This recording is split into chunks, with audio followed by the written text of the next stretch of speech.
for tonight's varsity football game between the visiting Triton Trojans and your very own North Judson-San Blue Jays.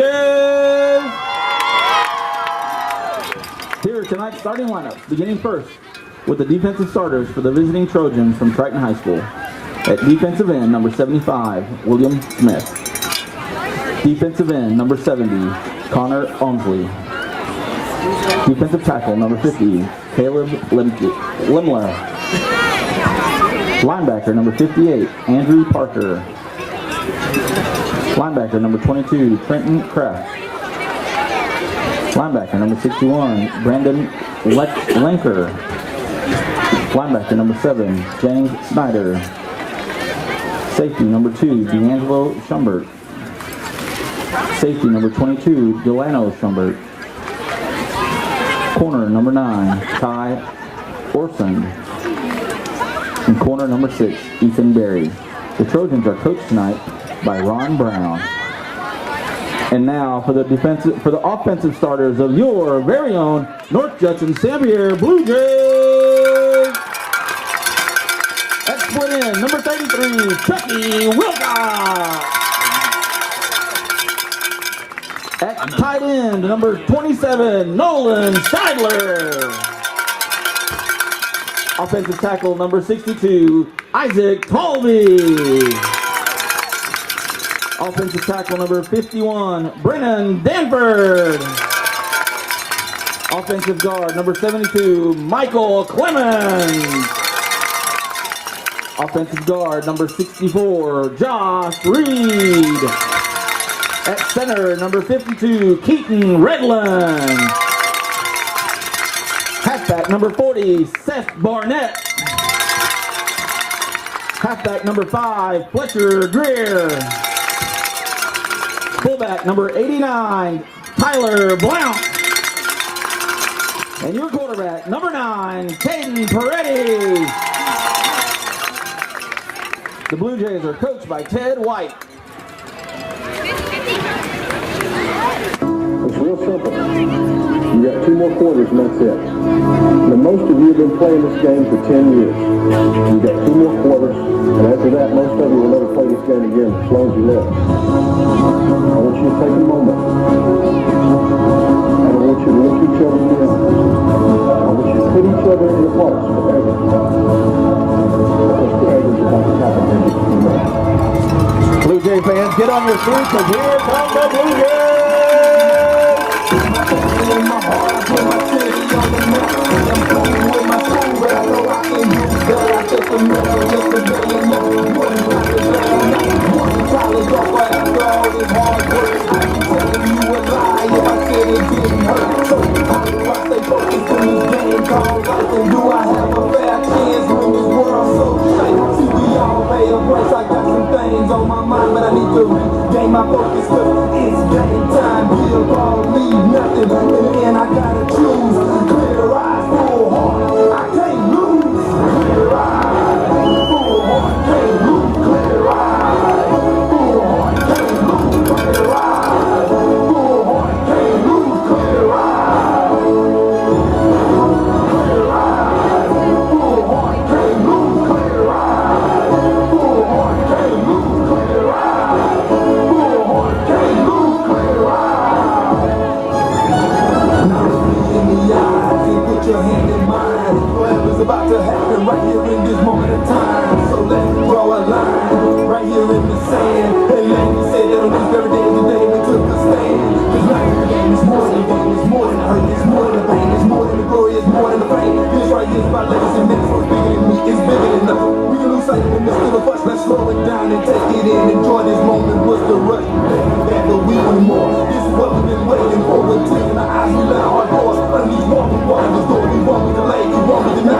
In the end, we want to refuse with clear eyes, up full heart. There's no way that we can lose. Clear eyes, full heart, can't lose. Clear eyes, full heart, can't lose. Clear eyes, full heart, can't lose. Clear eyes, clear eyes, full heart, can't lose. Clear eyes, full heart, can't lose. Clear eyes, full heart, can't lose. Clear eyes.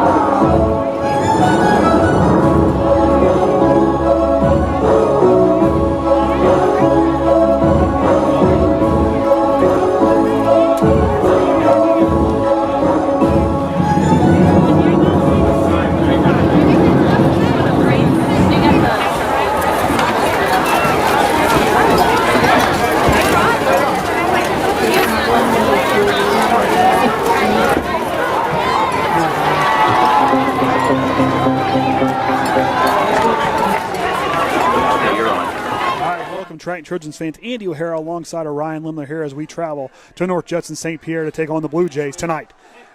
Tonight, Triton standing at 3-3. North Judson coming in with a 4-2 record, 3-1 in the IHSAA. Coming off a win there against West Central last week. We had a tough loss against Pioneer. However, going back to that game, if you watch the first quarter and a half, we really held in with the defending state champs, made them sweat. They started working harder as the game went on with a little more intensity. They knew we were just going to be a game you can roll over. Tonight, we have a tall task from here on out the rest of the season. All three IHSAA opponents we're going to face are going to be tough. It's not going to be an easy out. We're not just going to walk right out with a win or anything like that. We've got to come in and play big boy football, keep our head in the game, keep our composure, and continue to keep working forward. Right now, we'll be right back up today. As we honor America, while the North Judson-St. Pierre Choir, led by Amanda Ness, sings our national anthem. Okay, what when you do, I know what to do.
Pre-game activities ready to get underway here. We'll have the coin toss come up in just a minute. But like I said, going forward, some keys tonight for us to keep an eye on. We're trending in the right direction. We're starting to learn. We're learning. We're getting better each game.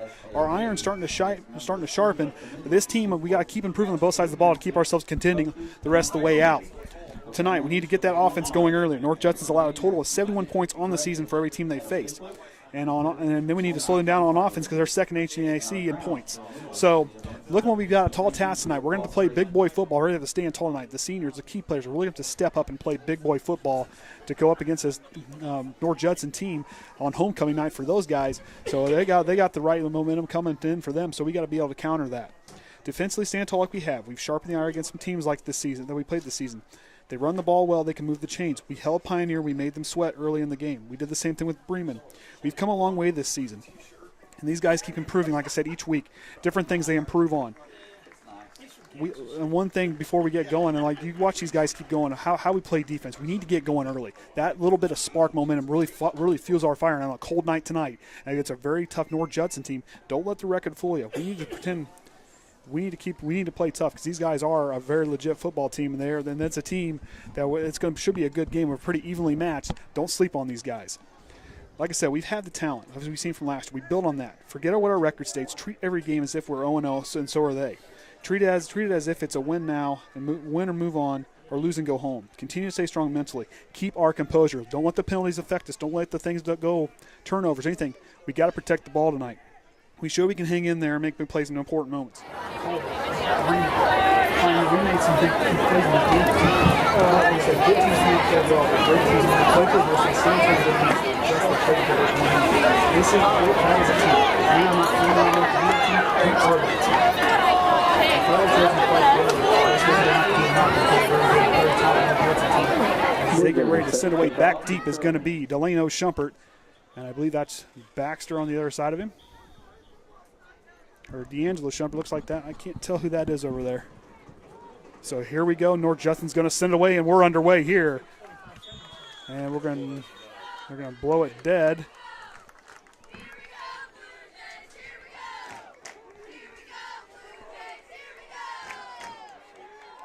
Not sure what's...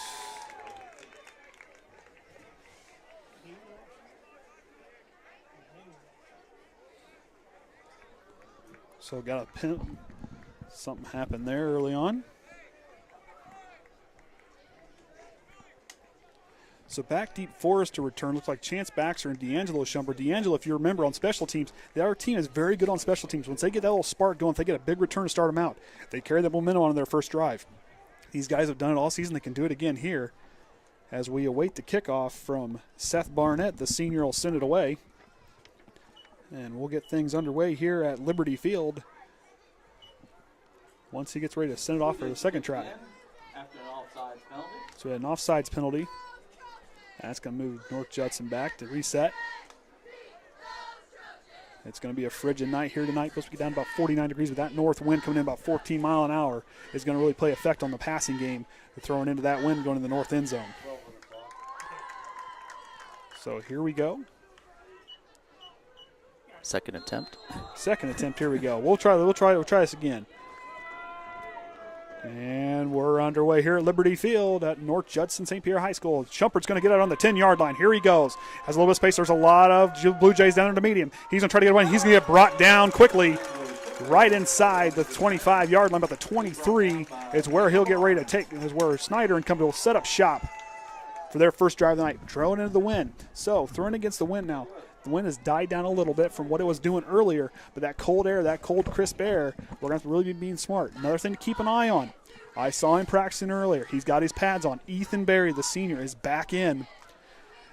We'll need his help on the ground game tonight. We've been very productive with Hunter McIntyre, Koby Mast, and Trent Kreft have been breaking off some runs, but having that senior leadership of Ethan Berry back there will be something to really work with. We're going to have trips left, one wide receiver to the right. Hunter McIntyre's in the backfield for the Trojans. Shumpert's going to go in motion. Snyder the shotgun. Play action fake. Quick hitter to Shumpert. Shumpert loses one guy and then quickly gets brought down by a couple other ones for a short gain. So right idea there. Just keep moving the ball. Keep running the clock. Tonight, keep our composure. We know that we've kind of got into it the last a couple games this season, but these guys keep their composure. They keep working. We got a flag on the play. We're going to get a face mask against North Judson, and that's going to give us some good field position. Keep moving the ball forward. Now that's one thing right there. Build on that momentum. We got to break the wind our way. We continue to build that way and continue to use that momentum. Our offense can take care of business, and that'll really feel into what our defense can do. So not a good start for the Blue Jays, especially the first two penalties to start off the game. So that'll move them up. That'll be right at the 41-yard line where Snyder will get a new set of downs. Good field position. Like I said, the wind has died down from when it was when the game started. We're going to have Delano Shumpert, Tye Orsund near side, far side Pitney, and I believe that's D'Angelo Shumpert. McIntyre's in the backfield. Snyder with a hard count. Here's the snap of the shotgun. Play action fake. Shumpert's alone in the middle. Shumpert's got some room. Shumpert's going to work it outside. Shumpert's going to go down the sideline. Keep going, Shumpert. He's got a foot race to finish. Oh, and just goes outside the 5-yard line. Big play there. As you recall, a couple weeks ago against Culver's, a play like that right across the middle. Shumpert streaking across, finds some open space, and he takes off and shows off those wheels, and he burns his way down for a first and goal. First down, Trojans. Play action fake worked well there. That really opens up the passing game, especially when you find those soft spots, those intermediate passing routes like that. Shumpert's a quick guy. A guy who gets out in the open can do some really good things. So here we go, inside the 5-yard line.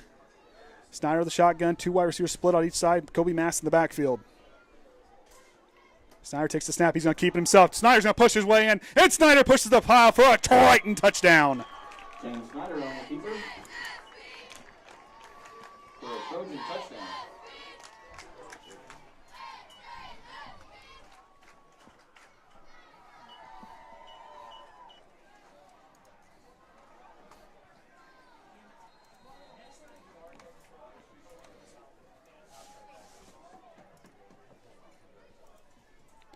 And as customary, Brandon Lenker is going to get ready to send in the extra point. Big play there. That's what we need to do. Get that offense going early. Get ourselves kind of hyped up here. As Lenker awaits. Snaps down. Holds good. Kick is up. And it looks like he split the uprights from here. And it is. So Triton leads 7-0. And it's good. Early here at North Judson.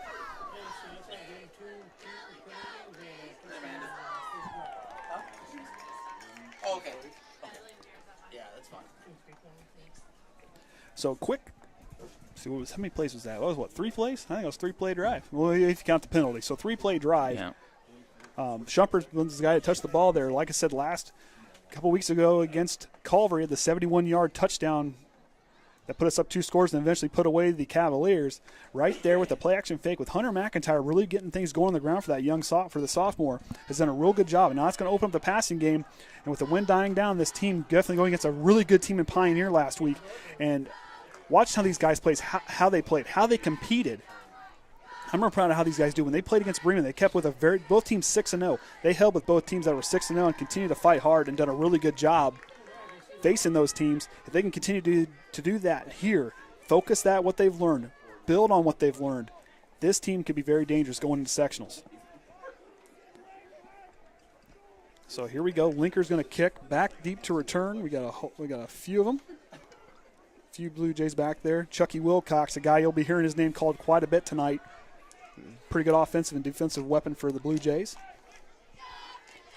So right there, a team that has allowed 71 points on the season, 32 in the HNAC, has allowed a touchdown. So Triton strikes first, and Lenker's kick is going to go deep. Back to return is going to be number 40, Seth Barnett. Barnett's going to get it. He's going to try to roll. He's found some space in the middle. Barnett's got some space in open field. Barnett's going to have the 50. Barnett missed Lucas Richmond. Brandon Lenker's the last man to beat. He's going to shove him out the 20, inside the 20-yard line. At the 18 is where North Judson and Caden, the senior Peretti, will come in for the Blue Jays, and that's where they'll start in great starting field position as Barnett found some space out in the middle of the field, took off and went, and he took it quite a ways deep into Triton territory, and that's where Peretti will start off. A team that's very good at running the ball. They run the ball a lot more than they throw it, and it shows. They've got guys that can take off and go. Fletcher Greer, Caden Peretti, guys like that can take off and run, but yet don't count out their passing game. They got some key players in the passing game. So here we go. Peretti's under center. Here's the snap. Handoff's going to be to Greer, and Greer's going to get brought down. Fletcher Greer on the carry. He was brought down by Chance Baxter. So here we go. We'll see if that defense did a real good job last week sniffing out the run as the 6-yard gain for Greer moves him even closer to that end zone.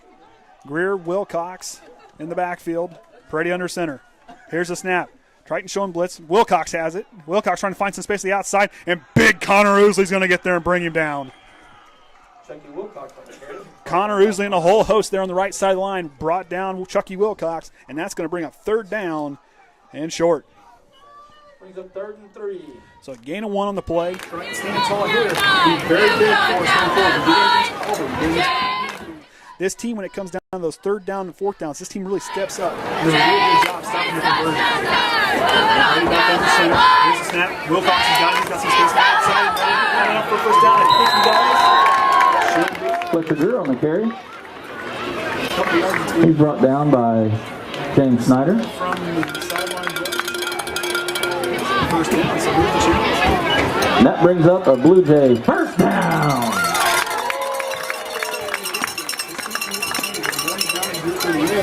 Right there, we're doing the ground. Chuckie Wilcox. So here we go. Wilcox Greer. Tyler Blount. Yep, get in there. Fletcher Greer with the carry for a Blue Jay touchdown. Flag on the play.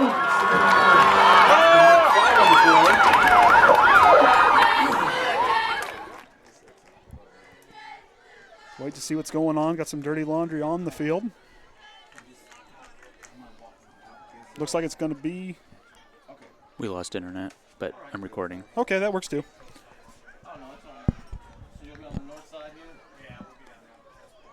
Always a tough thing on the field.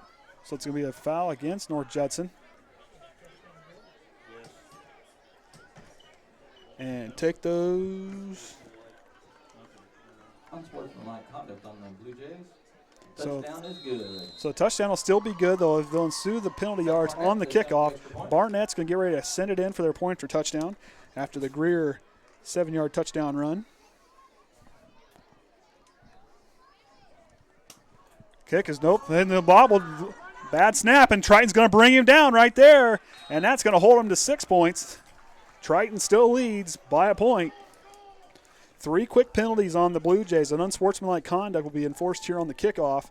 Had an offsides on the kickoff to start the game, and then had the big face mask that led to a big Delano Shumpert reception down the far sideline. So North Judson, a lot of nerves going on tonight here for this team on homecoming. Triton still leads 7-6. Andy O'Hara alongside of Ryan Limler here for the Triton Trojans Sports Network.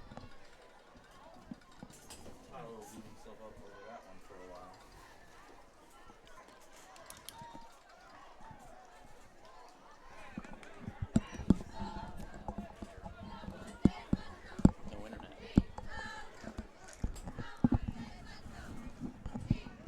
Gotta love technology when it works, right? Yeah.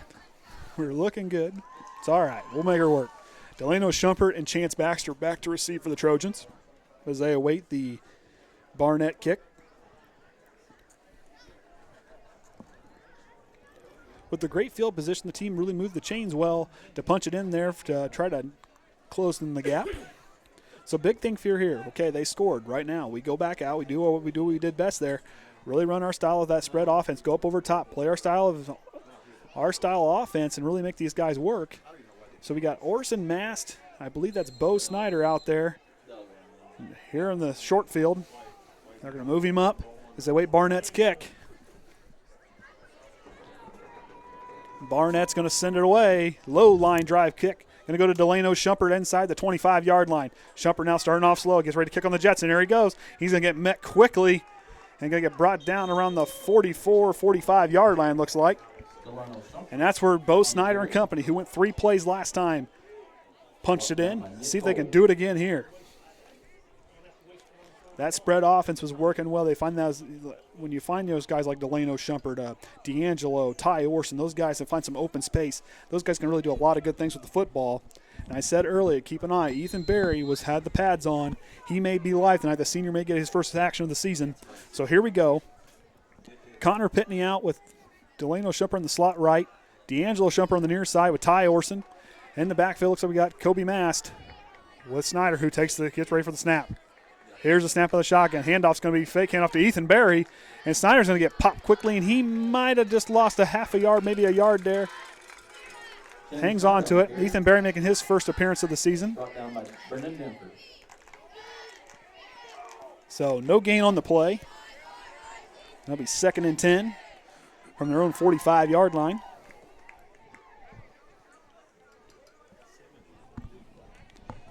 So we'll see if that offensive line, we got a very talented offensive line. We got a lot of weight on that offensive line. These guys can throw their weight around. If they can do that, it can really be some big things. So same set, 2 wide receivers split on either side. Ethan Berry in the backfield. Snyder awaits the snap. Here we go. Snyder out of the shotgun, looking left. Trying to go deep to Tye Orsund. Tye Orsund has a step. Underthrown to bit. Orsund hangs on to it. Tye Orsund, it's a foot race to the finish. Touchdown, Triton. Beautiful 55-yard touchdown bomb from Bo Snyder. Looked a little underthrown. Orsund stays with it, and Triton back on the board again.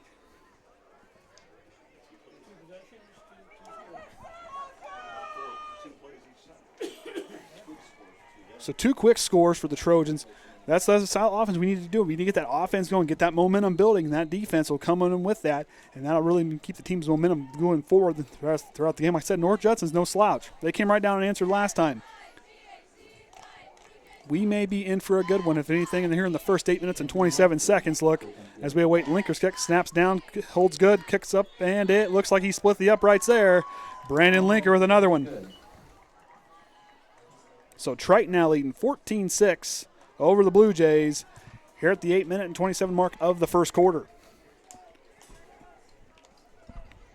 So Tye Orsund and Delano Shumpert get going. Like I said last week, Tye's a gamer, and you heard Coach say that. This is a young man who on both sides of the ball really gets involved. He did that last week against Culver. If you watched the game, he was all over the place. Whether the ball was coming down, Tye was there. He kept that team in that, like I said, last week against Pioneer, very talented football team. That team is good. I mean, you get with a guy like Jack Kaiser, and they had talent all over that football field. That right there is a learning experience. And like I said when in the broadcast last week, learn from these guys. Really learn going forward. Playing teams like that, to play the best, or to be the best, you got to beat the best. And what better way to learn from the best, one of the best teams in the state. Last week we had that opportunity, and for that going forward, And our next 3 games, the last 2 will be at home. Our final away game of the season here should build a lot of momentum and a lot of experience for these guys going forward. So here we go. Wilcox, Barnett, and Greer back deep for the Blue Jays as we get Lenker's kick.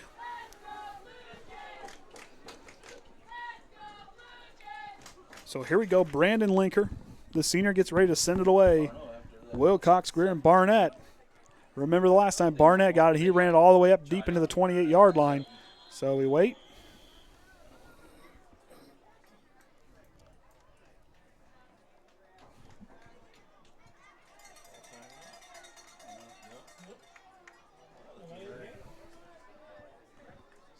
Looks like we might have got a delay game penalty, I'm saying. That's what it looks like. Went back 5 yards.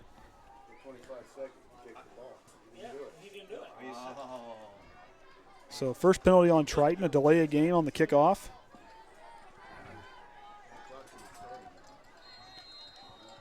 So Lenker get a chance to send it away here, and he does so within the time frame. Low squib kick, bounces across. Greer's going to get it about the 25-yard line. Greer now's going to work back here on the near side, cuts back on the far side. He's got some space. Greer's got into blocker.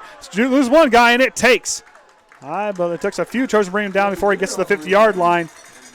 So right there, knowing that they're special teams, Coach Ron Brown steps up there to see if the squib kick will keep him deep. So Lucas Richmond in on the tackle there. Looked like it was Trenton Kreft. Couldn't tell from here. And it looks like our scoreboard's going to go down. So I'm thinking that might be our internet problem. Okay, so I will do my best to keep us updated. 8:16 here, remaining in the first quarter. 14-6, Triton lead the way. And here we go. Caleb Peretti outside the 50-yard line.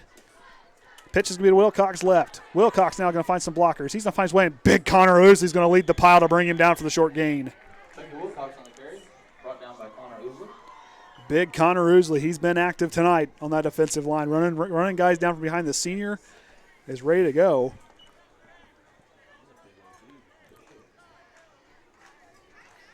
So Peretti now with that backfield of Greer, Greer, Blount, and Wilcox. Those guys we'll be hearing quite a bit tonight. They may not throw it a lot, but they can run the ball tonight. Those linebacking crew and those safeties really need to key in on that and pick it out. Peretti now pitches back over to Wilcox. Wilcox going to work left. Wilcox going to try to get something. He's going to get brought down for a minimal gain, if any. And that'll bring up third down. Looked to be the similar play to what we just saw. So Peretti comes back on over to see what Coach Ted White wants to do here on third down and 5 with 7:12 remaining here in the first quarter. Peretti gets the signal. Triton's defense, like I said, you've seen them stand tall in moments in this season, and right now would be a big stop for them if they can hold them here on third down and force the 3 and out. Peretti now with the snap. Hands back over to Wilcox, back to the left side. Wilcox kind of finds like he might have found the corner before he get there before he stepped out. It looks like he's got enough. Chuckie Wilcox on the carry. Looks like he might have enough, and it's a first down, so the Blue Jays convert there. First down. So it looked like a similar sweep play to the left all 3 times, and right there it poked through enough for a Blue Jay first down.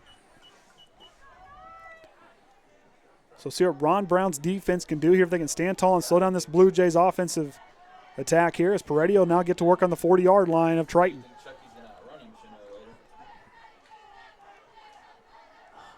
Peretti now waiting for the snap under center. Here he goes. He's going to work back on over to Greer. Greer now's going to come back on the left right side. Greer finds some space, gets a blocker, and it takes Delano. Shumpert comes in, upends him. Delano Shumpert on the tackle. So Shumpert with a tackle on the near side. Short gain.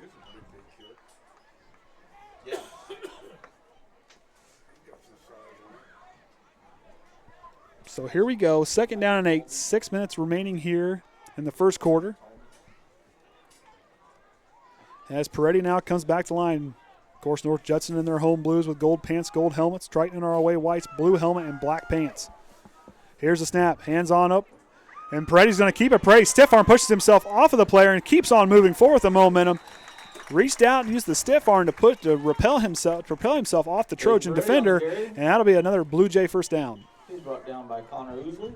But that brings up another Blue Jay first down. So now that'll bring them in on the 24-yard line of Triton. North Judson's got some momentum, and they're working towards that end zone. See if Triton can stand tall here on defense as they're going to stack the box. Peretti now, same backfield. Going to hand it on up. Peretti's going to keep it on the option. He's going to pitch it on out to Wilcox. Wilcox is going to try to find the corner, and he's going to get brought out, pushed out of bounds by Orsund. Looks like D'Angelo Shumpert was in there to make the initial contact, and Orsund came in and finished it out. So the safeties are really going to have to key in on that rushing attack. When they take off the ball, you got to read where it's going and get there quick because you're the next line of defense if the linebacker can't get in the backfield to make the play. And right there, Tye Orsund and D'Angelo Shumpert read it well for the short gain, so that'll bring up 2nd and 6 on the 4-yard gain. Triton leading 14-6. So here we go, Peretti back under center with Wilcox. Greer in the backfield. Here's the snap. It's going to be up the middle, and Chuckie's gone for the touchdown from. So there'll be so North Judson answers right back on the Wilcox run. Over 20 yards out. So we got both teams have found pay dirt twice here in the first half of the first quarter. So keep this up. Defense may be. So Peretti's going to come back out. They're going to go for 2 here. See if Triton can stand tall. Now, so far on 2-point conversions for Triton, they've stood tall against Culver, team who didn't have a kicker. They stood tall against Pioneer, another team who didn't have a kicker. So they're very well practiced on the 2-point conversion, trying to see if they can stop it. So Peretti now is going to have the same backfield, get set back underneath here for the 2-point conversion. Here's the snap. It's going to be hand up the middle to the fullback. And did the pile get pushed enough? And they're going to call it good, so the 2-point conversion's good. So that puts North Judson back on the board. Now it's a tie ball game with the Trojans. So 28 points scored in the first 5 minutes of the game, or the first, 7 minutes of the game. So now it's going to come down to a deal here. With the IHSAA conference opponents that we're going to hear the rest of the way out, it's going to come down to who's going to blink first. Who's going to come out against what team is going to be able to make the stop here? Triton has done that in key moments. We went toe-to-toe with Culver. We jumped out early. They came back. We held strong. South Central kind of matched us for a while until we finally pulled away. Against Caston, we pulled away early and kind of stayed away early in that game. Bremen, we gave them a fight in the first quarter and a half. Pioneer, we gave them a fight in the first quarter and a half. And Lavelle, a team seemed like we were really ready. That team is a very talented team. We didn't get to go on the board that game. It was a tough game from the get-go for us. But like I said, short-term and move on. These guys here have the confidence and the mental fortitude to win this game tonight, or at least to compete and continue to drive against this North Judson team. Because now, like I said, score now is even. We'll see what we do going forward here as we await the kick from Barnett. And he sends it away in the Friday night sky. Deep back it's going to go over the head of Baxter, who's going to receive it inside the 5-yard line. Baxter's going to have to get going here. Baxter finds some way up past the 20-yard line. We're going to get a penalty. Looks like it might have been on the block. It looks like it's going to be illegal block in the back on the Trojans. So that's going to move us back in there and back into our own end zone. So right here, okay, we got this thing here. This is where we need to keep our composure and keep playing smart. Forget what we're seeing on the other side. Go out there, play our game, run that spread offense, and really do a good job of going against them. If we can do that, keep moving the ball forward. Ethan Berry now, the senior in the backfield. Hunter McIntyre, guy who can take off and run. We know what we can do it through the air. The ground game's got to get going to really open up that passing game as it's done so far tonight. So Snyder and company breaks huddle, and they'll get start around on their own 9-yard lines where they'll start off. Rather 10-yard line. Snyder out of the shotgun, 2 wide receivers split on either side. Here's the snap. Handoff's going to be to Ethan Berry, and Ethan Berry's going to get wrapped up quickly and pushed back about 4 yards. And Triton loses yards on that play. Wind is starting to pick up a little bit, not quite as much as it was when we first got here. So North Judson was ready there for the run. See if we can get things going here through the air. The wind, like I said, has died down enough where we can maybe do something with it. Shumpert, Pitney out right. Orsund and D'Angelo Shumpert here near side, Berry in the backfield.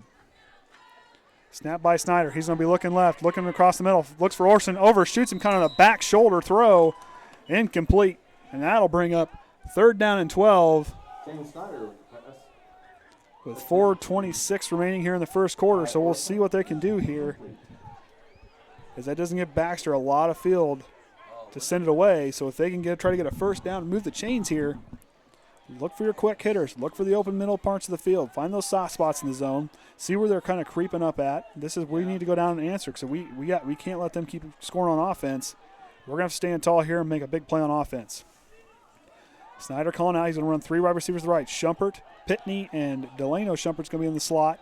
Orsund out solo right. Barry in the backfield. Here's a snap. Snyder, here comes a free blitzer. Here comes Shumpert. Shumpert now gets some space in the middle, and that's going to be enough.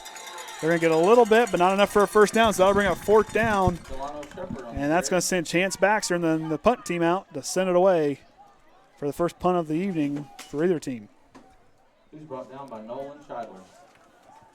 So here we go. Baxter's going to have to punt it out from his own end zone. Like I said, the wind has died down. Baxter's been known to simply get the ball up in the air. A lot of hang time. Chuckie Wilcox is going to be back, the returner for the Blue Jays. Blue Jays showing like they want to come across that line and get a hold of it and block it. Here's a snap. Good snap. Kicks away. Pretty good kick for Baxter, and Wilcox get outside the 42-yard line. Wilcox now working back up the far sideline is going to get put out of bounds. Looks to be Tye Orsund, forces him out, looks like. So here we go. Good starting field position for the Blue Jays. So they stood tall in their defensive stand. Now it's our turn. We need to answer here and really either force a turnover. We forced 4 against Culver that game, a team that North Judson throttled earlier in the season, 56 by, I believe they scored 50 points in that game, beating 50-6 in that game, a team that we struggled with. And we're going to get a timeout. So Ron Brown's going to take his first one of the first half. So here we are in the first quarter. Triton is tied up with the North Judson Blue Jays with 3:35 remaining in the first quarter. Andy O'Hara alongside of Ryan Limmer for the Triton Trojan Sports Network. Appreciate you staying with us here. We know the internet's a little choppy tonight. And with that internet being choppy, it took out our scoreboard. Oh well, we'll make her work. So a lot of scoring, a lot of offense right here. So with this team and what we've been able to accomplish against big drives and important moments in the game, like I said, good teams can play. The good teams can compete, but great teams can adjust and jump right through. And I think Triton, with moments they've done, that it makes them, to me, makes them a great team in an aspect of what this team can do. Yeah, you know what? We might have, forget what our record states. Forget what happened. Forget the penalties. Forget that we got a 3 and out there. Fight hard. Stand tall here on defense. Billy Smith, Ousley have been active along the line, so that linebacking crew's got to be ready to go. So here we go. Peretti under center. Handoff's going to be, looks to be per Wilcox. Wilcox is going to fight for a pretty good gain there, and that'll bring up 2nd down.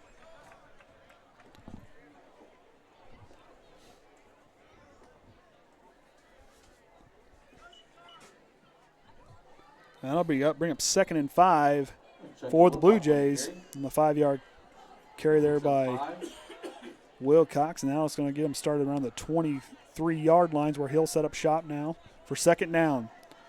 Triton's got to stand tall here. Peretti under center. Here's the snap. Going to give to the fullback up the middle, and he's going to rumble forward for our 1st down. Tyler Blount on the carry. So Tyler Blount, the senior back there playing fullback, rumbles forward there. Like I said, you're not going to see him pass a lot, but they can throw the ball. First down. So right here, like I said, they like to run the ball. They like to move, and they can move the chains on the ground. So right now we know what they're going to do.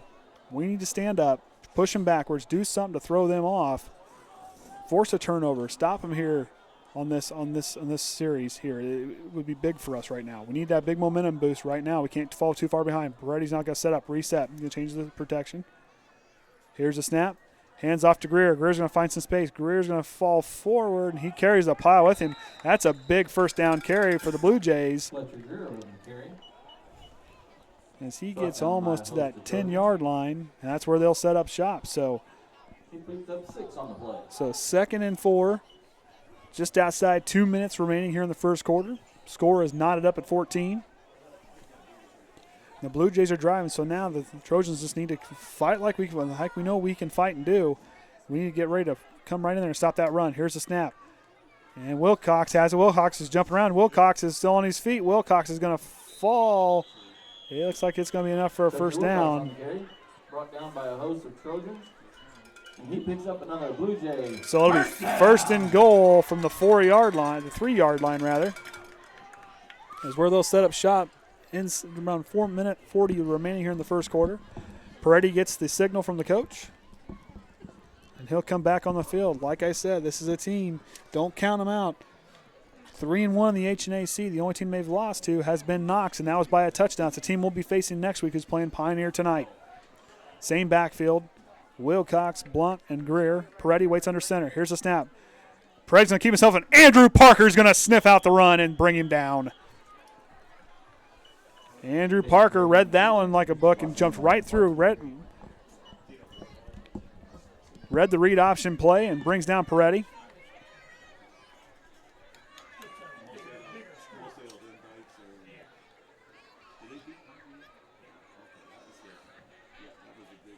So that moves them back a yard. So it'll be second down and goal from the 4-yard line. Inside a minute remaining here in the first quarter.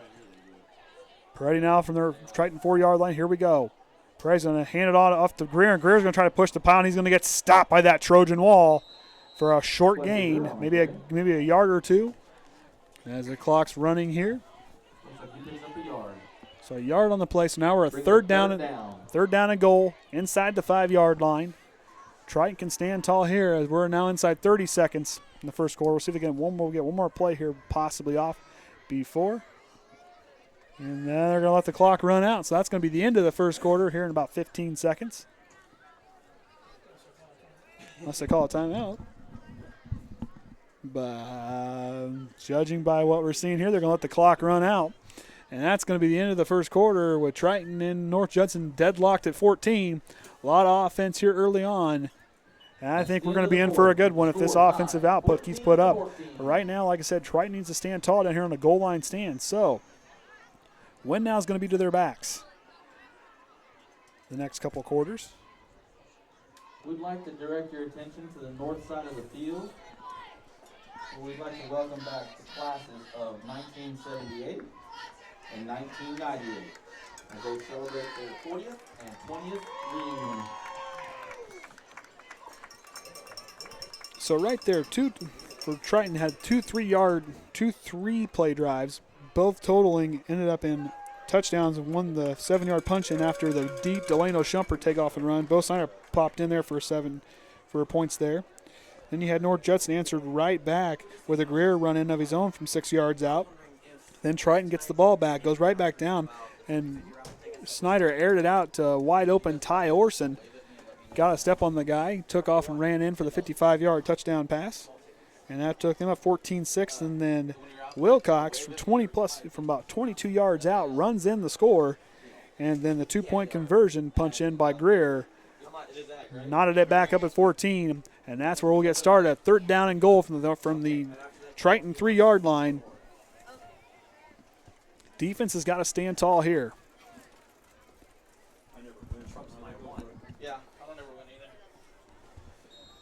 So same backfield, Greer, Blount, and Wilcox. Peretti under center. Triton showing blitz.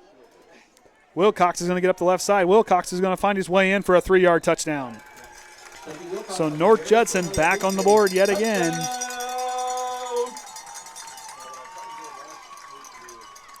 And that's going to put them back up as we await the extra point by Barnett. Barnett's first one was a mishandled snap.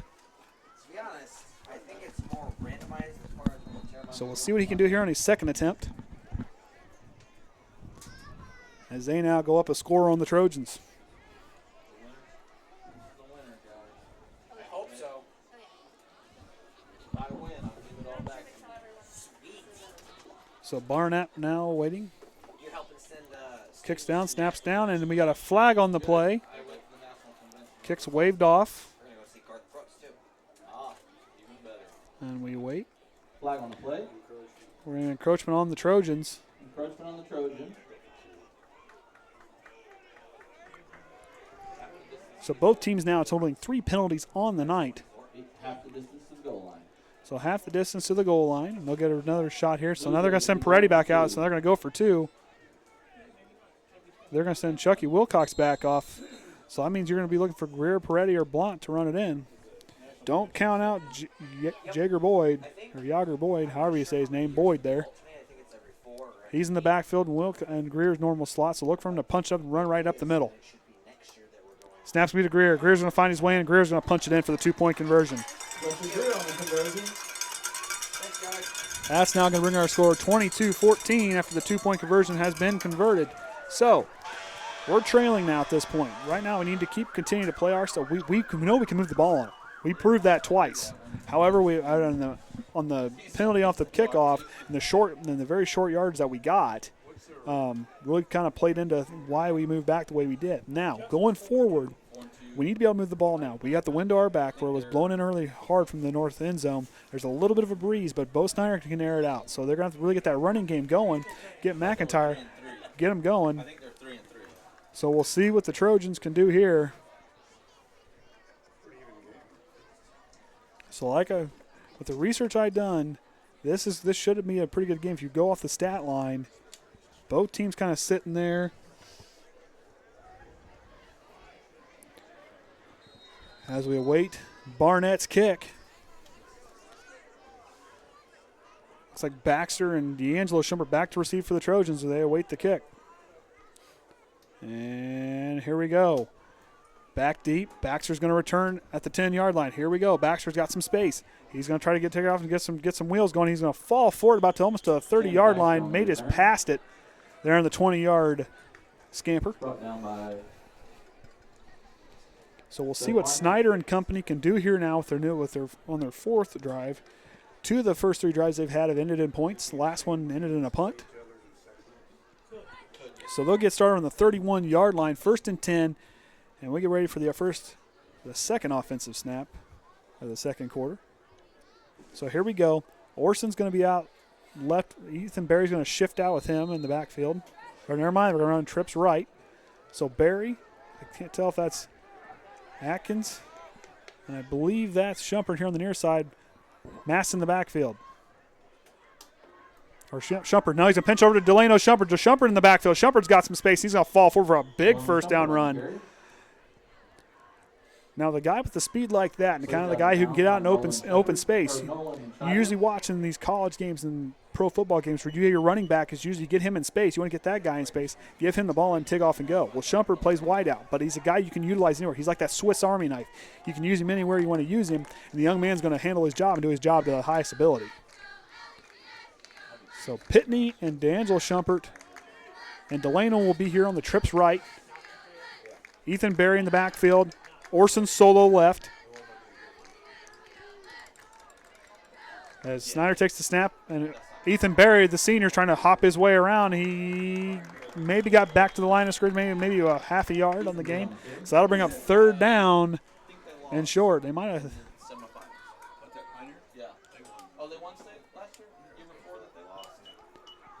So here we go. 3rd down and 1 on the 2-yard gain. So 3rd and short. Triton's got to convert here. Be ready because you know that North Judson team's going to be showing blitz. You're ready to bolt and barrel right through that line. So Snyder now going to run the same set. Pitney, Shumpert, and Shumpert near side. Orsund solo left. Berry in the backfield. Here's the snap by the shotgun for Snyder. Snyder's going to try to go to the quarterback keeper. He's going to get popped early, but he might have just lunged for it enough. And that'll be enough to move the chain. So move the chain, gang. Triton's got another 1st down. That brings up a Triton 1st down.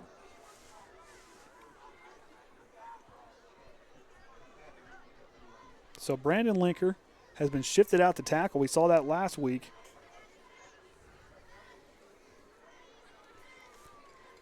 So we're going to run the same set. Well, we're going to split up. We're going to split the wide receivers on either side. Pitney and D'Angelo Shumpert out left. Orsund in the slot. Shumpert all the way out here on the near sideline. Berry in the backfield. Snyder now with the snap. He's looking down to the middle field. He's trying to go deep to Shumpert. Lays it up there. Shumpert's got space, and he had a step. James Snyder's pass Just barely overthrown, and Shumpert can't get there enough with that speed, and that's going to be an incomplete pass. So that'll bring up 2nd and 10 Daniel Barnes on the defending the pass. Shumpert tried to run it down like a center fielder to get underneath the ball, and he couldn't get there fast enough. He's going to come out for a play here, looks like. Had the defender beat, just a little overthrown. So Caden Atkins now going to be in the slot on the near side with Pitney out right. Orsund and D'Angelo Shumpert out left. Barry in the backfield. As Judson's kind of showing something. Here's the option here now with Snyder, and he's going to maybe get up for maybe a 4-5 yard gain there. As they're inching closer to break in back into Blue Jay territory. So that'll bring up 3rd down. And so in the 4-yard game, 3rd and 6, and 9:23 remaining here in the first half. Triton trailing 22-14 as we await this big 3rd down play for the Trojans. So they're going to run the same set. Ethan Berry in the backfield. 2 wideouts split on either side. Same set. Delano Shumpert back in for Atkins.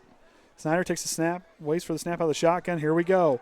Blitz comes down. Look across the middle for Delano. Delano finds some space. Delano's got the first down. Delano still on his feet. He's going to fall down around the thin as they break into Blue Jay territory on the first down.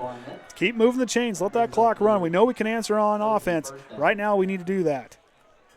Shumpert goes streaking across the middle, finds a soft spot in the zone, drops it in there. Snyder had on the last second he could get rid of it with the defense bearing down on him.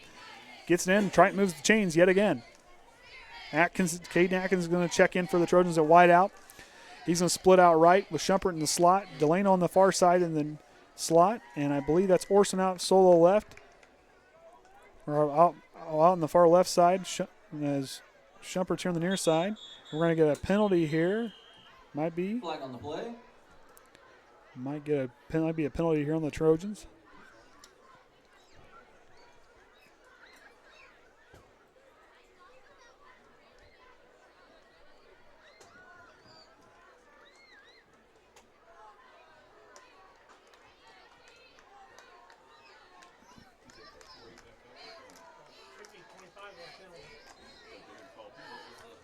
Not sure what happened there. Didn't see a call. They're going to start rolling the clock yet again. So it'll be 1st and 10 from the North Judson 37-yard line. Atkins, Orsund here near side, D'Angelo Shumpert, and Pitney out left. Snyder now trying to look. He's going to pull it back down. Here comes the defense bearing down on him. Snyder trying to hop around, trying to get back to the line of scrimmage, and he might have squeaked back there. Maybe it squeaked down a yard after he gets tossed there a little forward. Now to bring up 2nd down and 8. So 2 yards on the gain there. Brought down by Brian Hauser. Snyder goes back in to get the call from offensive coordinator Rodney Eunice.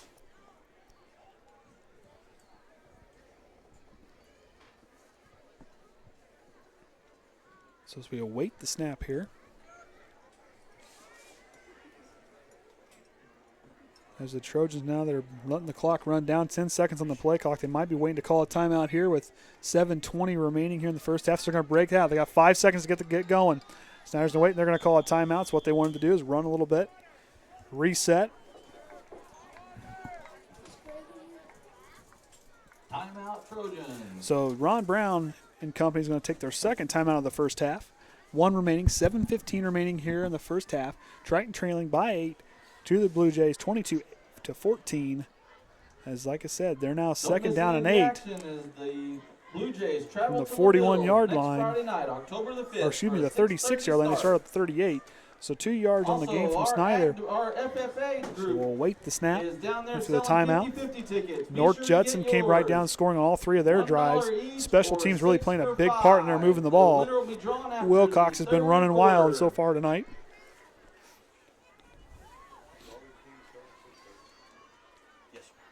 They've converted on 2 two-point conversions. Their offense has came to play tonight. So we wait Triton to come back on the offense. And they'll hustle back out to play. Delano Shumpert and D'Angelo Shumpert here will be on the near side. Orsund. Oh, we may have a tight end back in. And we do. Looks like it'll be Lucas Richmond will be in the tight end slot. Pitney out left. Barry in the backfield. Snyder gets ready to take the snap of the shotgun. Here's the snap. Hands off to play action fake. Snyder looking downfield, trying to get rid of the ball. Going to pitch it on over and it's going to throw it too low to the side of Delano. Shumpert had him there and kind of in front. Couldn't get his feet set to really throw it in there. Threw it on the run. No good. So that'll bring up third down and long for the Trojans.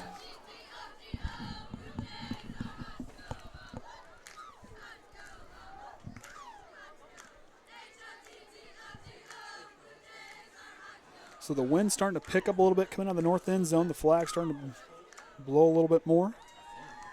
Not a lot, but still moving over there. So here we go. Third down and 8. Trips right. One wide receiver solo left. Looks to be Orsund. Barry in the backfield. Snyder takes snap out of the shotgun. Here comes the defense bearing down behind him. He's got to step up. He's going to try to drop it into Shumpert, and does. Shumpert's got space. Shumpert's going down the side for a Triton touchdown. And we got a late flag on the play.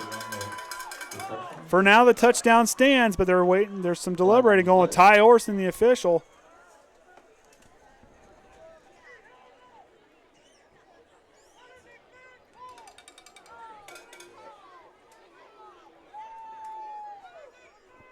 So block in the back. And so they'll still get a first down. That's where they'll move up a little bit to the 20-yard line. So wave off the Shumpert touchdown.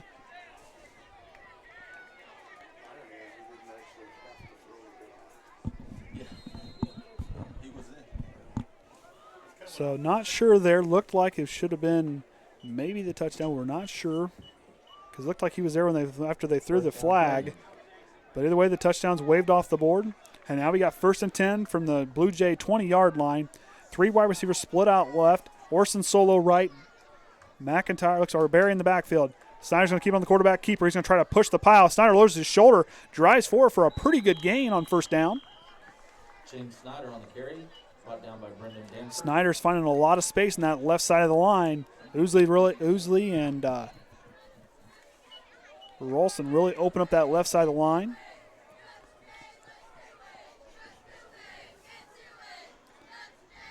It's awfully warm out here tonight, don't you think, Orion? Yeah. Just a little chilly. Just a little. First cold game of the season for us. So here we go. Orsund, Pitney's going to be out here far right. Shumpert in the slot. Delano on the slot left. Orsund out left, far left. Barry in the backfield. Snap by Snyder on the shotgun. Hands it off to Ethan Barry. The senior's trying to rumble forward.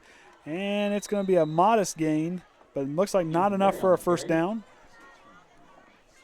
Still outside the 10-yard line is where we need to get. Looks like a couple yards on the play, and that'll bring up third down and 4. 6 minutes remaining here in the half. Triton trailing by 8. Lucas Richmond and Koby Mast check in. That's going to send out Pitney and D'Angelo Shumpert.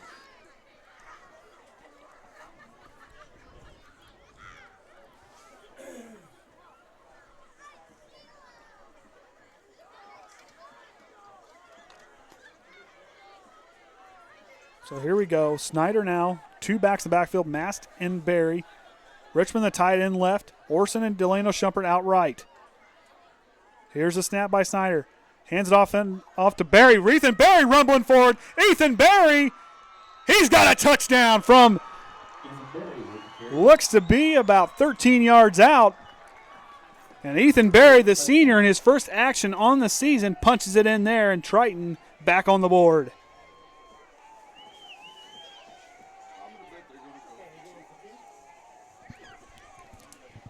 So here we go. Brandon Lenker out. Triton with their normal, customary, send everybody left, and then they'll reset here.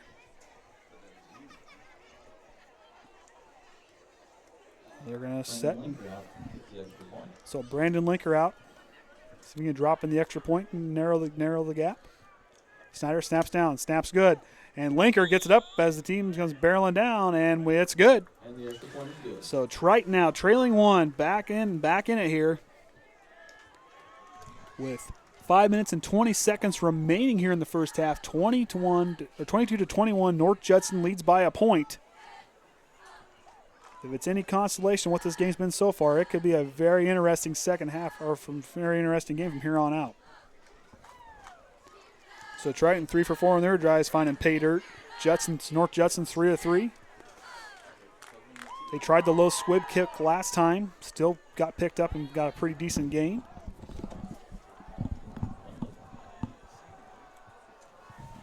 Is that a drone flying? Okay, I'll make sure I wasn't seeing things. I know. Looking out here. So, but back deep, the same trio of Greer, Wilcox in the middle, Barnett on the right side, on the far side there, as we await Lenker's kick here. And right now, we've been involved in a good one here at Liberty Field at North Judson St. Pierre High School. Andy O'Hara alongside of Ryan Limmer for the Triton Trojans Sports Network.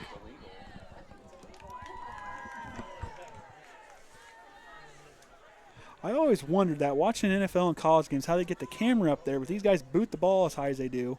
How do they not hit the camera? It's always amazed me.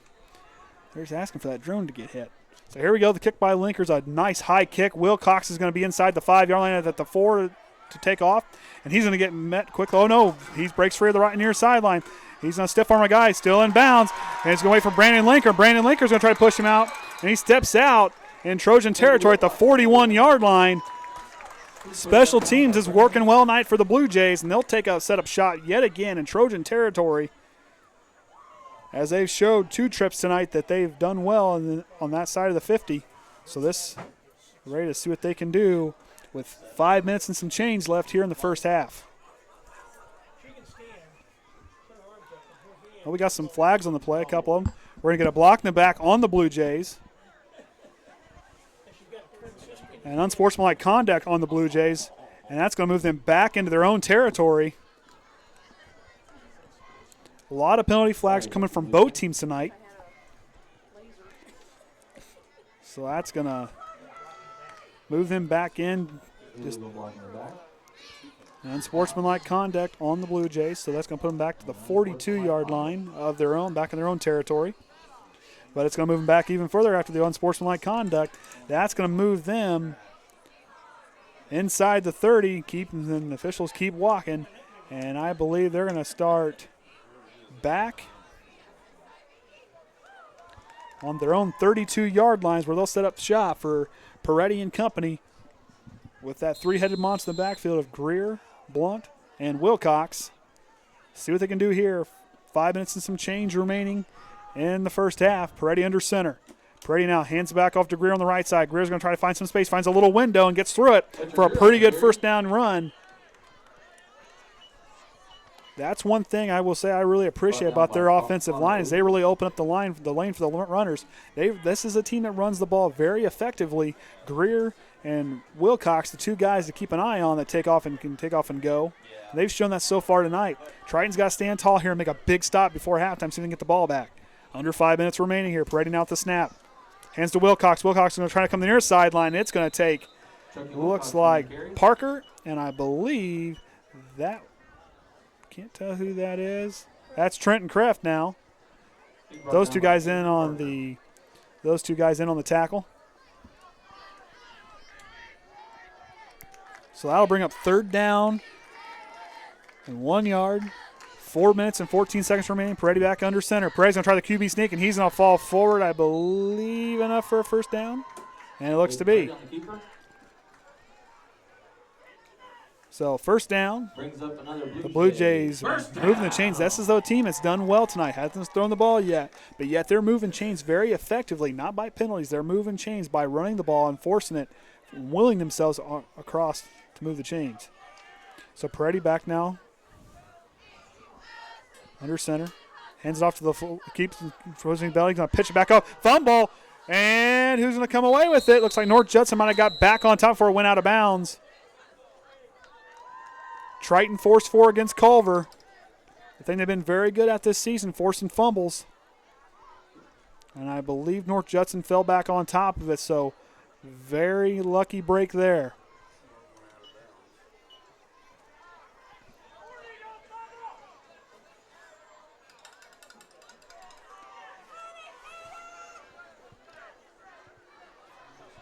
So here you go, Peretti now. 2nd down and 10, move them back. There's no gain on the play. 3:45 remaining in the second quarter.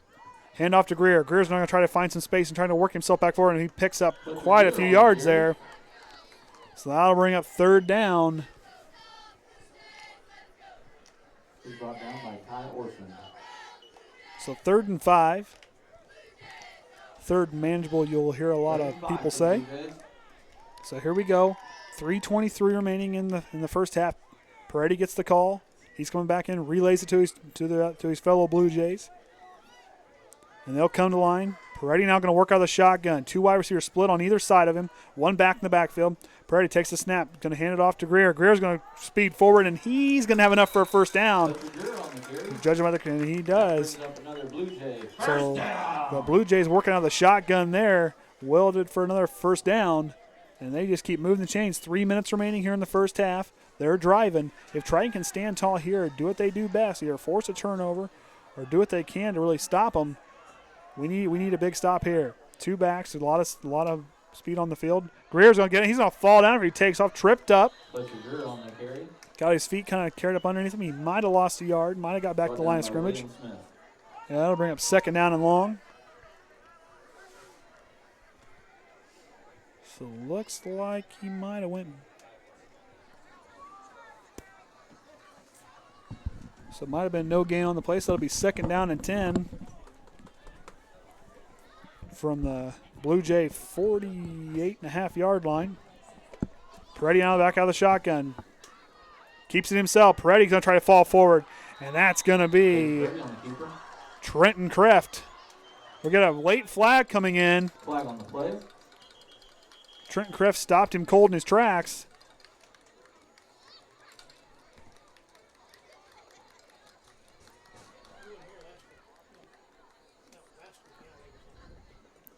So we'll see what the flag is here from the head referee. We're going to get a personal foul against the Trojans. Personal foul against the Trojans. And that's going to move the ball. Can't have that. Right there, that's shown tonight. Penalties have been a factor for both teams. And that's going to give North Judson a new set of downs just outside 2 minutes and some change remaining here in the first half. So they got a personal foul on that one, so that'll move the chains for them yet again. North Judson driving. 2 minutes and 6 minutes now remaining in the game or in the first half. So both sides really committing a lot of penalties tonight. Been a major factor. Here's the snap.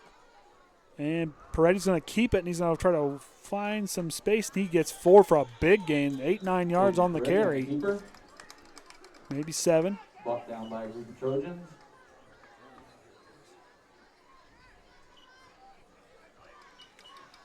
He picks up 5. So 5-yard gain looked a lot further. Maybe a 6-yard gain looked a lot further from up here. 2nd and 4. Inside a minute and a half remaining in the half. Peretti back under center. Same 3-headed monster in the backfield of Greer, Blount, and Wilcox. Peretti takes the snap. Hits it off to Greer. Greer's going to try to find some space on the right, and he's going to get stopped quickly. I don't know if he got enough on that one. Looks like he'll be short. Got tripped up early. And Triton, the second wave of help comes in, and then it'll be a timeout by North Judson. Both teams now one timeout remaining on both sides. Hey, the JV's going to travel to Triton tomorrow. Game will start at 9:30 a.m.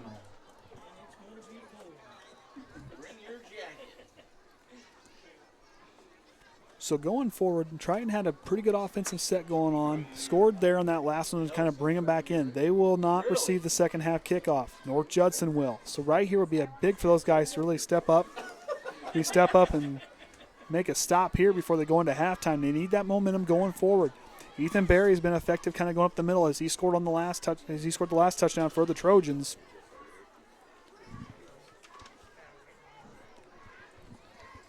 So both teams break their huddles, or attempt to, I imagine. As I said earlier, North Judson in their home blues with gold pants and gold helmets. Triton in their away whites, black pants, and then two-tone black and blue helmet. Both teams coming to line. So now here, stand tall. Big 3rd down here. Triton's got to stand tall here. Peretti now with the snap. He's going to try to keep it himself. Did Triton stand tall enough to bring him down? They're trying to top him. And nope, excuse me. They got handed off to Blount, and Blount kept going. I kept watching Peretti. They ran that play a few times. They had me fooled on that one. First down. So the Blue Jays move again. after this, when this clock gets going, now we're at a minute, and under a minute remaining here in the first half. Peretti now hands back off to Blount, to Peretti, or whoever's got it. Blount looks like he has it from here. And now the clock is running. Both teams with one timeout remaining here in the half. Peretti getting the calls quick from the sideline. They're going to run this they're running this quick. Set up and go. Peretti now is going to play action fake. He's going to look left. Finds Wilcox. Wilcox is going to find his way into the end zone for a North Judson touchdown.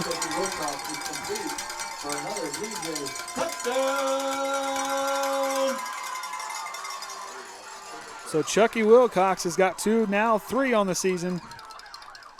Peretti's pass to Chuckie Wilcox for a Blue Jay touchdown. How far out was that? Was that how far out? How far out were they? Okay. I had a glare on the window. I couldn't see. So we'll call that that touchdown pass as we await the extra point for Barnett. Set Barnett to attempt the extra point. So snaps down, places down, and it's going to split the uprights right down the seam. So that'll put North Judson up 29-21. Hey, don't forget to get your 50-50 tickets. The FFA is out there selling those. They're $1 each or 6 for $5. The drawing will be held after the third quarter. 33 and a half seconds remaining. You got to think that North Judson's going to maybe kind of run a squib kick to keep it out of our deep guys' hands. Changing things up back there. Usually Orsund has been back there with one of the Shumperts or Riggins. Or we've seen Jacob Dunn back there for us to return. We got one timeout remaining. We know we can air it out. That first line of defense is going to have to do a good job slowing down those Blue Jays getting through there. So Orson's going to be up here here in the second wave. Baxter's going to be back there with D'Angelo Shumpert. Both of them are back deep. They've been sent it to Baxter all night. At least on the ones that counted. So Barnett's going to send it away. Low kick. Snyder's going to get it. Bo Snyder now is going to get met quickly at the 40-yard line. That's where he'll set up shop. James Snyder on the return. So about 5, maybe 7 yards on the gain there. Not much. As they'll now start from the 41-yard line. 28.1 seconds remaining here in the half. We'll see what Rodney Eunice has up his sleeves. Got to expect something probably deep. Or find Shumpert across the middle, find a soft spot in that zone, hit the guy quick, or watch down the sidelines to get back out of bounds and stop the clock. So here we go, Snyder out of the shotgun, Barry in the backfield, Shumpert, Pitney here near side, Orsund and D'Angelo Shumpert out left. Snap out of the shotgun by Snyder. He's looking left down the sideline. Snyder gets rid of it. Hook and ladder play. Shumpert on the hook and ladder. Shumpert down the sideline, gets out of bounds. Inside 18 seconds remaining in the half. Beautiful hook and ladder. Dropped it down into Orsund. Orsund popped it back into to Delano Shumpert, who cut back in on that right, on the slot on the right side of the near side. Went back on the completely different opposite field. Got the hook and ladder and went forward for a first down. So that'll bring up Triton now. Like I said, 1st and 10 from the North Judson 39-yard line, or excuse me, 34-yard line. So we're going to run. Same set. Same guy split out. Snyder in the shotgun. Here's the snap for Snyder. He's looking left again. Has Orsund. Orsund's going to step out of bounds. Stop the clock again. 13.8 remaining. Tye Orsund on the reception. So remember, we have Brandon Lenker back. The wind is to our back. Lenker definitely has a leg. You can drop it in from a fairly good distance. We'll see what we do. Snyder gets the call here. One timeout remaining for the Trojans. All right, so Triton now come back in. Barry in the backfield on the left hip of Snyder. Shumpert, Orsund left. Pitney and Delano Shumpert out right. Snap for Snyder out of the shotgun. He's rolling. He's going through his progressions. Nothing there. He's going to try to send it deep. Shumpert's got a step. Shumpert's got it. Touchdown, Triton. Beautiful play. Shumpert went out there. Superman dived for it and brings it in. Triton scores again. Reception is complete to Delano Shumpert. Delano with the beautiful play had the defenders beat over the top. Stretched out, both hands went down with it. Triton scores again. Beautiful touchdown pass by the Trojans. As we await Lenker's kick, Delano Shumpert has been busy tonight, which he's usually busy every night. So we'll see. Shumpert's going to snap it. They're going to go for two, and a touchdown by Bryce Kopp as the junior gets it, and Triton knots it back up at 29. So with only 35 and a half seconds for what they had here in the half where they drove right down the field with some big pass plays, the hook and ladder, then the quick hitter to Orsund, and then Snyder finds Shumpert streaking down the field, finds him, and Shumpert lays out and brings it in. And right there, Koppas knots it back up, and here we go. We're going to go into halftime, assuming that Triton can stop the kick here as they're knotted back up at 29 all. I think we're in for a good one. So Greer ran with a lot of authority last time, and we know Wilcox can take off and go too. They had the penalties, did sportsmanlike conduct, and they were blocking the back, moved them back into their own territory the last kick. So with 5.6 seconds remaining here in the first half, Andy O'Hara alongside Ryan Limmer for the Triton Trojan Sports Network. Been a lot of offense here tonight at Liberty Stadium at North Judson-St. Pierre High School. Both teams standing tall.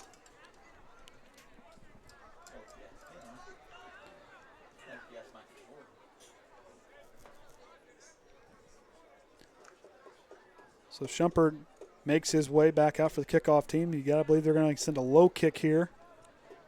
The time running out. Lenker now. They have things kind of stacked to the left. Switch everybody around. So Lenker receives the kick, and he's going to squib kick it right up the middle. Greer's going to get it outside the 25-yard line. Greer now trying to find some space. Greer's going to try to get through, and that's going to, so we're at all zeros. At the end of the first half, Triton knotted up with North Judson. As we go into halftime, North Judson will receive the second half kickoff. We'll be right back here on the Triton Trojan Sports Network. Stay tuned as we'll be back.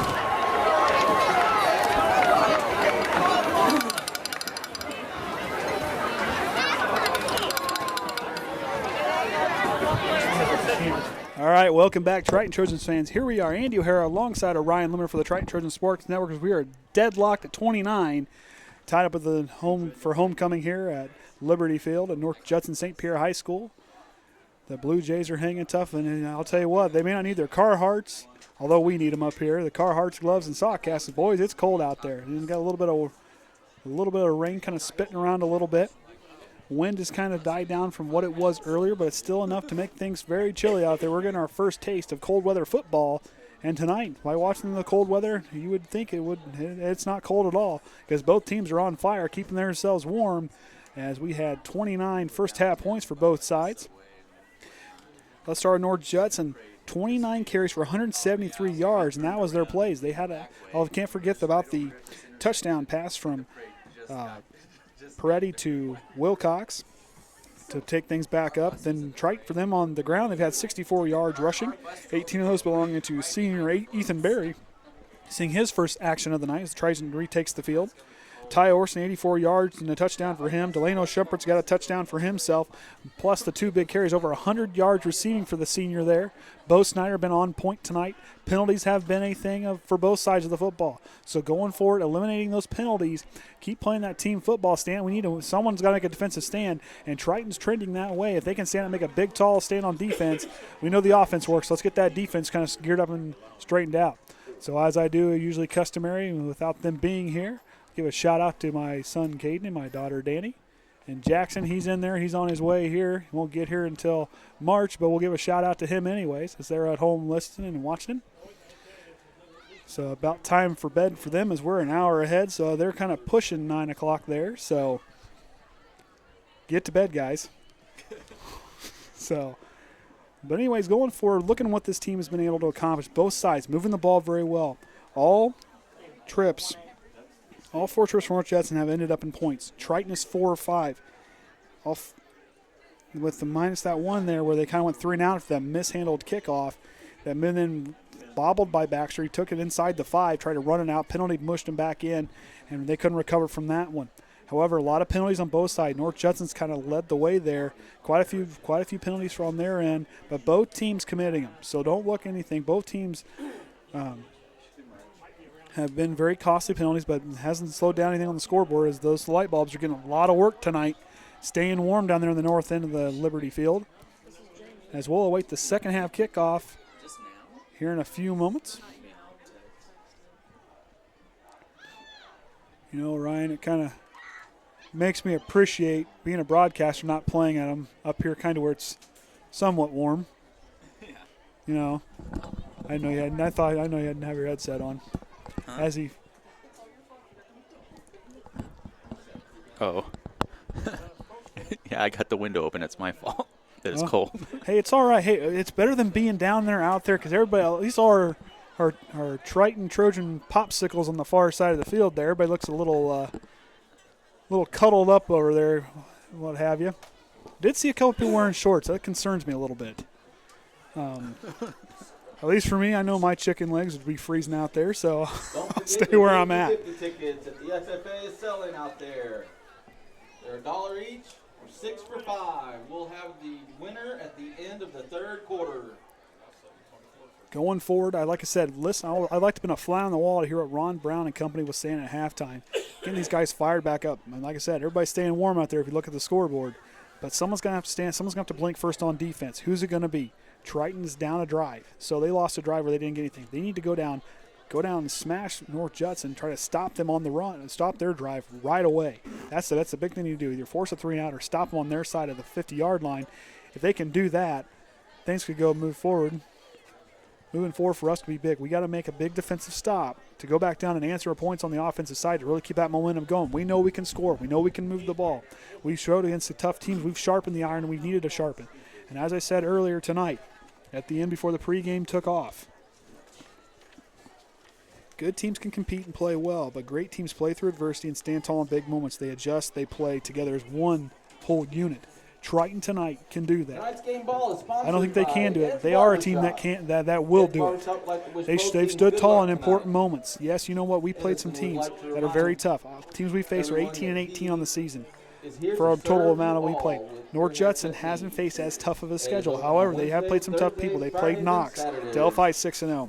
But we faced the defending state champions that are 6-0, and they're throttling Knox right now, 28-0 in the third quarter. And well, it's been a little closer than I would have kind of expected it to be. But going forward, and they also haven't played LaVille yet. They haven't played Pioneer. Those are the next two games they'll have. They haven't played us yet. They had played Knox. Knox is the second team in the HNAC as far as record-wise. But Triton going forward, they've played some tough teams. That Bremen team is a very good team, 6-0. That team is very talented. I don't care what anybody says. That team is going to make some noise here going in the playoff or going in the sectional playoffs. Going forward, but Triton here needs to stand tall. They need that momentum. Great teams in the second half of the season are the teams to be dangerous of that start trending upward. Those are the teams you got to worry about. As we are so far, we're trending in a good direction here. So Wilcox, Barnett, Greer, the three-headed monster on offense, and then the special teams are back deep. Special teams has been on fire for these Blue Jays. They've been flying all over the place. So big stop here on special teams. Get down, cover the kick well, get back on defense, and just keep them on their side of the 50.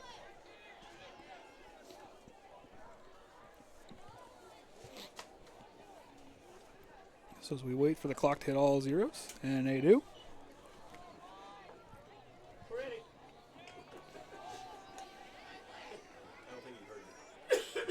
So McIntyre going to come out, so they'll get their special teams set. As Lenker gets ready to send it off into the crisp air here at Liberty Field in North Judson St. Pierre High School. And Lenker's kick's going to send it deep. Kick's not, this is a high kick. Greer's going to get the 15-yard line. Greer now is going to try to work himself back up. He has some space. Greer now trying to find some blockers, working himself in behind, and he's going to get brought down from behind inside the 45-yard line. And that's where Caden Peretti and company will set up shop. Brought down by Snyder. So Bo Snyder in on the tackle. Peretti, that three-handed monster in the backfield, has been busy tonight. 173, 150, 100 to 170 yards on the ground, minus the pass to Wilcox.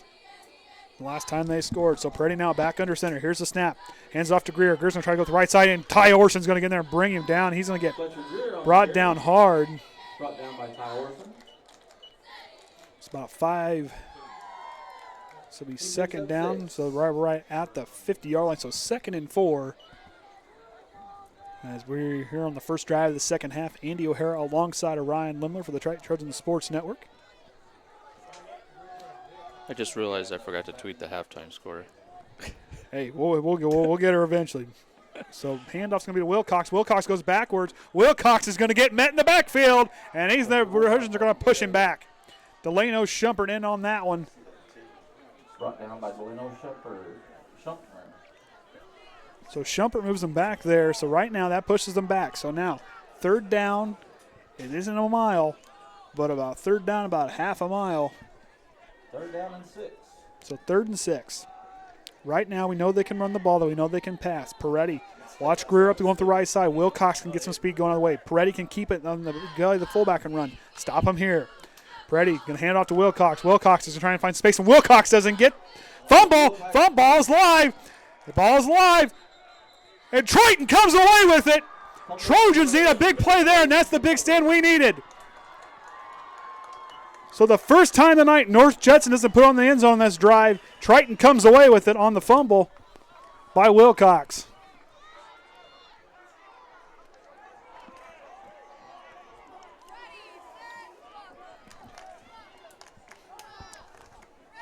Now, I'll remind you, 2 weeks ago against Culver, we forced 3 second-half fumbles, and route to that win. Right away here we forced one, so now we got to go down and score with the wind. The wind's died down to our backs, though. Snyder's going to have a split backfield with Mast and Barry, Shumpert, Orsund out left, Richmond at the tight end slot. Snyder takes the snap out of the shotgun. Puts in the gut of Ethan Barry, and the senior rolls out. Ethan Barry still on his feet, and he's going to fall forward for a first down. Ethan Barry adds to that 18 yards, put him close to 30 as he punches into Blue Jay territory. He picks up another Trojan first down. So Ethan Barry with the big gainer there, and that'll start him out 1st and 10 from the North Judson 44-yard line. Ethan Barry, the senior's been anxious all season to get going. First game of the season for him. Good to have him here on the home stretch here before we go to sectionals. Same set. Snyder out of the shotgun. Snyder takes a snap. He's going to try to run. He's going to keep it himself. He's going to try to go forward. He's going to get maybe a few yards. Ball came out late. Looked like he was down from here, but I'm not. We'll see what the officials say. Ball came out after he hit the ground. Brought down by Brian Hauser. So that'll now be second. Looks to be 7. 2nd and 8. 9:37 remaining here in the third quarter. Mast is going to check back out, so we're going to get a different set on offense. As the sideline calls in the play. Snyder relays it to his Trojans. Shumpert out far right. Orsund in the slot. Richmond at the tight end left. Pitney far side. And Ethan Barry in the backfield. Here's a snap. Puts it in Ethan Barry's gut. He's going to try to find the corner on the outside. He's not going to get there. He's going to go back a few yards. So that's going to push him back and force 3rd down and a mile for the Trojans. He's brought down behind the line of scrimmage by a host of Blue Jays. So North Judson was ready for that one. Found the corner. Jumped right in there. Jumped the run. Slowed down Ethan Barry. So we'll see what Snyder and company can do here on 3rd down and 11. 8:45 remaining here in the third quarter. See if Triton can move the chains here. Need a big play to try to get back out in front on that scoreboard. Single back in the backfield, 2 wide receivers right, solo left. Snyder now takes the snap. He's going to step up, pressure coming in on him. Snyder trying to work himself back away. Looking for Shumpert, and he throws it too low in the front of him. And that'll bring up 4th down. Incomplete. And the punt team's going to come back out. See if Baxter can pin him back deep. Young man who can kick it real high in the air. A lot of hang time on his punts. And we'll put Wilcox back deep to return for the Blue Jays. So we'll see what the lefty kicker can do here. Antonio Cabrera here on the near side gets finally set.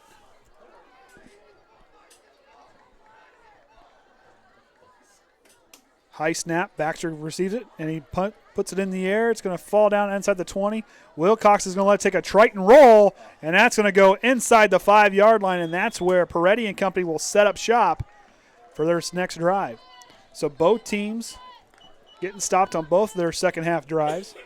If you go from the on-fire start from the first half, 2 scores for each team in the both quarters. Triton's coming in late there with 33.5 seconds remaining there in the first half. Drove right down. Shumpert scored. So right now we stood tall. We forced a fumble in the last drive. We got that momentum. We know on defense we can hang with them. We need to make a big tall stand here. Both teams made a big stand on both sides. That line of Smith, and Ousley been very noisy on that line. So Greer's going to get it. He's going to fall down short. Fletcher Greer on the carry. So short gain for him.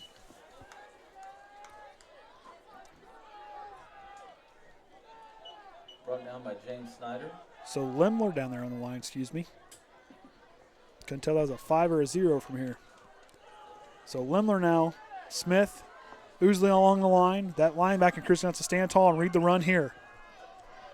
They're going to jump. Wilcox is going to try to find space to the outside. Orsund spins away from him and brings him down for no gain on the play, looks like. Oh, can't do that. Lenker gets up. Flag on the play. Looks like Lenker got stepped on. He comes back up John, and we're going to have a flag on the play. Looks to be on Triton.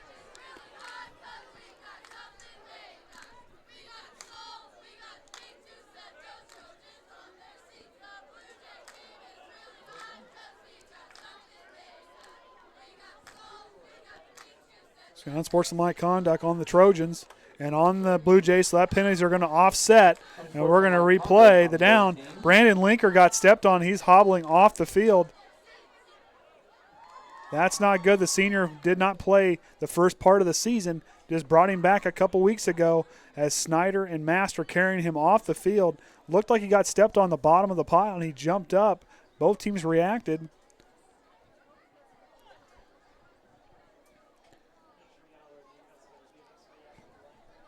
That's going to be a big hit for the Trojans as Lenker's playing tackle along with kicking the field goals and playing back there in the linebacking spot, middle linebacker spot, as Parker now is going to have Verdugo in there with him. And here we go. Clock's going to start. Peretti back under center. Peretti keeps it himself as he puts in the belly, and Shumpert's going to get out there and meet him and bring him down for a short gain. So that'll bring up fourth down. Just outside 7 and some change to go. It's fourth down and 2. So we'll see if the Trojan can stand tall here. Lenker getting some attention on the far sideline. They're looking at his ankle. Let's hope he can get back in. I hope he's all right. So that linebacking crew back with Verdugo back in the middle linebacker slot. Kreft out left. Snyder's going to play the outside linebacker on the near side, so we're going to bring Shumpert and Orsund back deep. So here's the kick. High kick, kind of short. Shumpert's going to let it take a bounce. It's going to roll to the 50-yard line and the 49 of Triton, and that's where they'll take it, set up shop. 1 yard into their own territory. So we'll see who they put in to take out.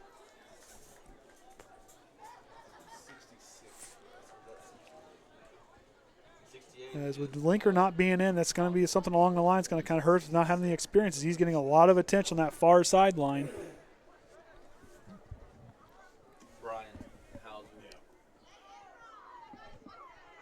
Looks like Caleb Lemler might be filling in for him on the line. Stichter at center.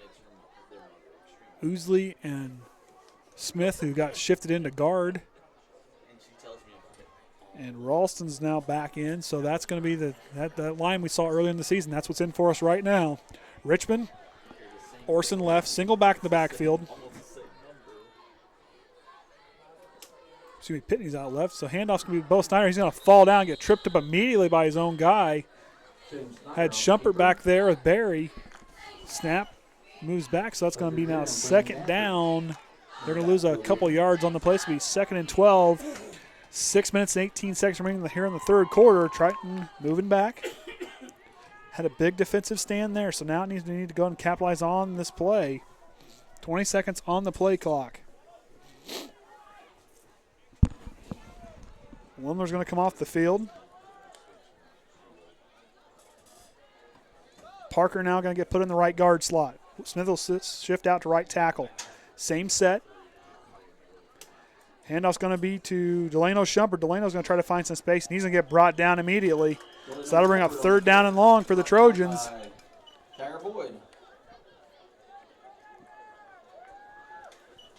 After 3, Pioneer 36, Knox 0. So Knox hanging in there with Pioneer, a team that we're the only team so far this season to second team to score on them all season. So far, out of this goose egg for Knox. We scored in the first quarter last game. Snyder takes the snap of the shotgun, looking right immediately to Orsund, finds him quickly. Orsund snaps out. Orsund's got enough for a first down. Orsund's got some space. Orsund's down the sideline. Can Peretti catch him? Touchdown, Orsund. Tye Orsund on the 52-yard touchdown pass, takes it in from Snyder. Triton goes up. Tye Orsund for a Triton touchdown.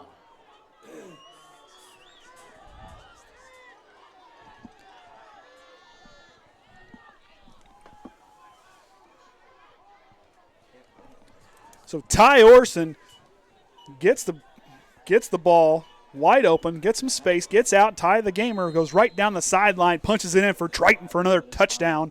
And now Triton's up 35-29 as we wait to see what we're going to do here for the point for touchdown.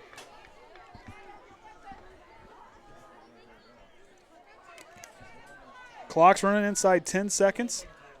So here we go. Looks like they're going to go for it. Burying the backfield. Two right out, split out right, one to the left. Snyder's going to take the snap, looking right. Snyder still looking. Got a defense from bearing down. Throws it to Shumpert. Shumpert gets it. 2-point conversion's good. On the reception. The extra point is good. So that's going to put Triton up 37-29 over the Blue Jays.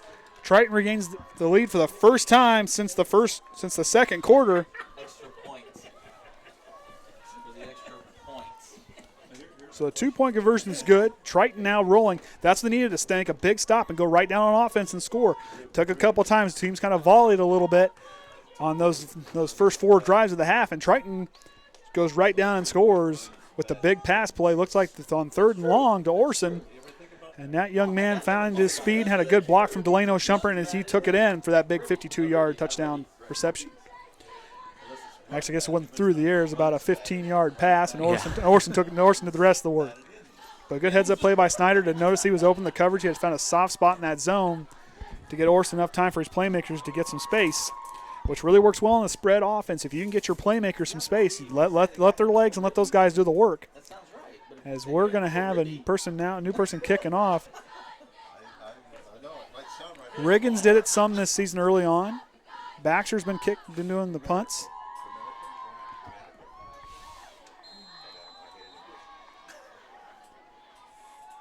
And looks like to kick off will be Jacob Dunn, the freshman. We'll be getting ready to set the kick for the Trojans. Dunn's kick. Line drive kick. Fielded in about the 18-yard line by Barnett. Barnett's trying to find some space. Barnett does, and he gets up to almost the 40-yard line, down at the 38-yard line, looks like. So that's where Peretti and company will set up two second-half drives have ended in no points. A fumble and a 4 and a 3 and out. So we'll see what they can do. See if this Trojan defense can stand tall here. Mast now in for the Trojans on defense. Orsund's been playing near the line alongside Snyder. Both of those guys been very well, doing a very good job on the edge. Here in the second half, 4:55 remaining here in the third quarter. Triton leads at 37-29. We'll see what Peretti has in store for us now. Peretti now back under center for the Blue Jays. Snap, hands it off to the fullback. Chuckie Wilcox, and pushes him backwards. Triton's defense has been awakened. Brought down by Connor Usley. Connor Usley, the big senior, bowls his way right through there and brings him down. Had me fooled, thought it went up the middle, but Wilcox tried to find the corner and was waiting there by the senior. So Triton's going to change something up here. Looks like Billy Smith's going to back off the line for a second, jump in the back in the middle linebacker slot. Ron Brown's going to change up the defense a little bit. Billy Smith now drop back into linebacker. Peretti now back under center. Hands off to Greer up the right side, and he's going to get brought down for a short gain. That's going to bring up 3rd down and long for the Blue Jays. Triton standing. The defense has awakened. Has awoke here in the second half. 4 minutes remaining here in the third quarter. Peretti now going to set up with 3rd and 10. Back where they started at the 3rd and 10 for the Blue Jays. At the 38-yard line. So like I said, Billy Smith getting put back out at middle linebacker. Puts Stichter down on the line. Wilcox in motion. Greer is out alone as a wide open lane on the right side. Shumpert's going to get there. Oh, it's going to be close. Might have got him short. Might just be just shy. And he's going to be just shy of the first down. So that'll bring up 4th down. Got to think they're going to go for it here. Trailing by 8 here with 3:17 remaining in the third quarter. Peretti reads it. He's coming back out now, so that line is going to have to really get some penetration. Billy Smith is going to, with him being back to the linebacker spot, he can drive him right through and throw them linemen back and see if he can get it. But watch the outside corner.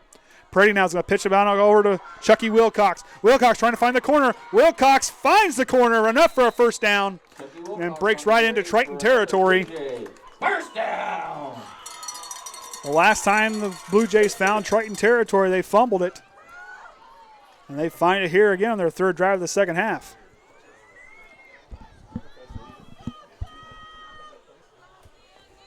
So ball's placed right at the 50-yard line.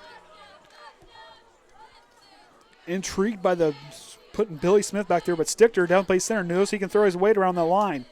Hands it off to the fullback. Blount's trying to get away. Blount doesn't get much there, and he gets back, maybe back to the line of scrimmage. Looks like he did there, so that'll bring up 2nd down and 10.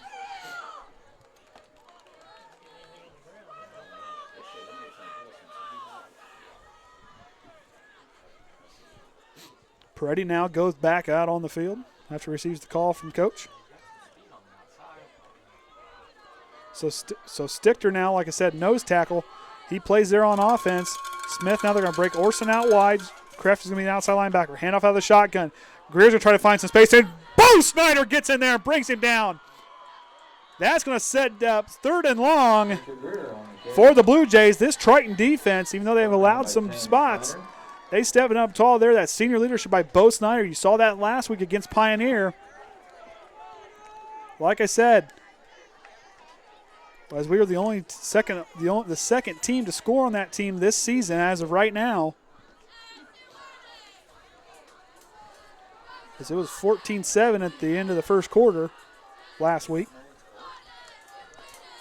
So here we go. Big 3rd down here. Minute 30 remaining in the third quarter. Peretti out of the shotgun. Peretti's going to try to roll right. He's going to try to find some space. Triton trying to get around the side. Triton's going to try to stop him. He spins, moves in, and I don't think he got there. It's going to be close.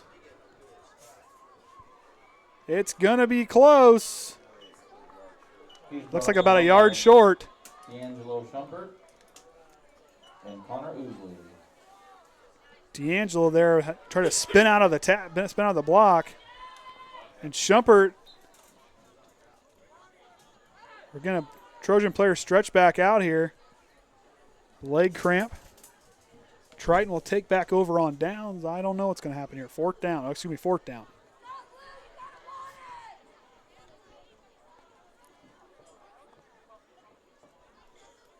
So take a look at the, can't tell who the Trojan players here down on the near sideline.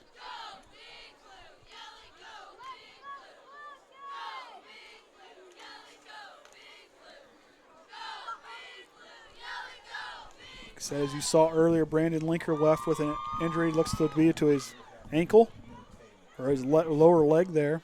And that's Delano Shumpert down, getting back up hobbling.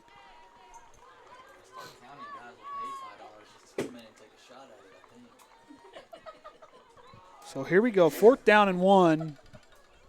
Triton needs to stand tall here.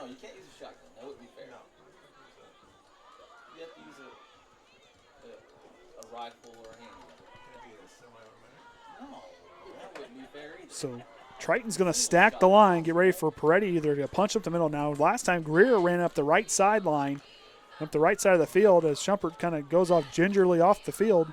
McIntyre now in a safety spot to replace him. Peretti under center, that three-headed monster of Blount, Greer, and Wilcox in the backfield for the Blue Jays. Now remember, Peretti can punch it up forward with the QB sneak. He's going to hand off to Greer. Greer's going to find space enough for a first down, and Greer's still up on his feet. He's going to get a big gain there on fourth down. They're moving deeper into Trojan territory as we're inside a minute remaining here in the third quarter. Triton still leading 37-29. Caleb Lemner on the tackle. So see what they do here on defense. Peretti now on the under center. Same set in the backfield. Hands it off to Wilcox. Wilcox gets on the near sideline. He's going to get over for me for a couple yards. On the carry. Looked like Connor Ousley was in on that one. Brought down by D'Angelo Shumpert.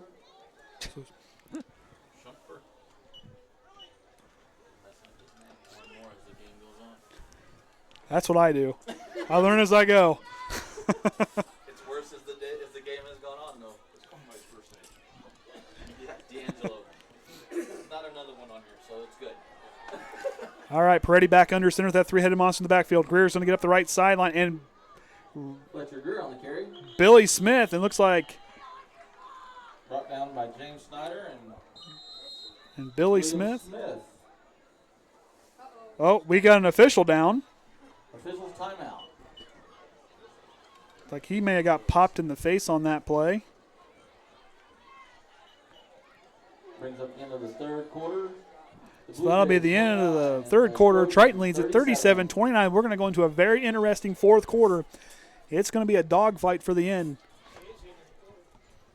Triton's got to be proud of how they've stood tall tonight. They've stood tall on both sides. They came out in the second half really playing harder on defense and made a lot of stops. Lenker being out is a big hit. Be interesting to see if Delano Shumpert can get back in this game. We're going to need that home run threat with him and Orsund. Now don't forget D'Angelo, another guy who can get out and take off and with a little bit of space and open field. Two guys to keep an eye on. But however, no Delano Shumpert. This could get interesting as the officiating crew Call for an appointment. 896-3344. may have an injury on their crew.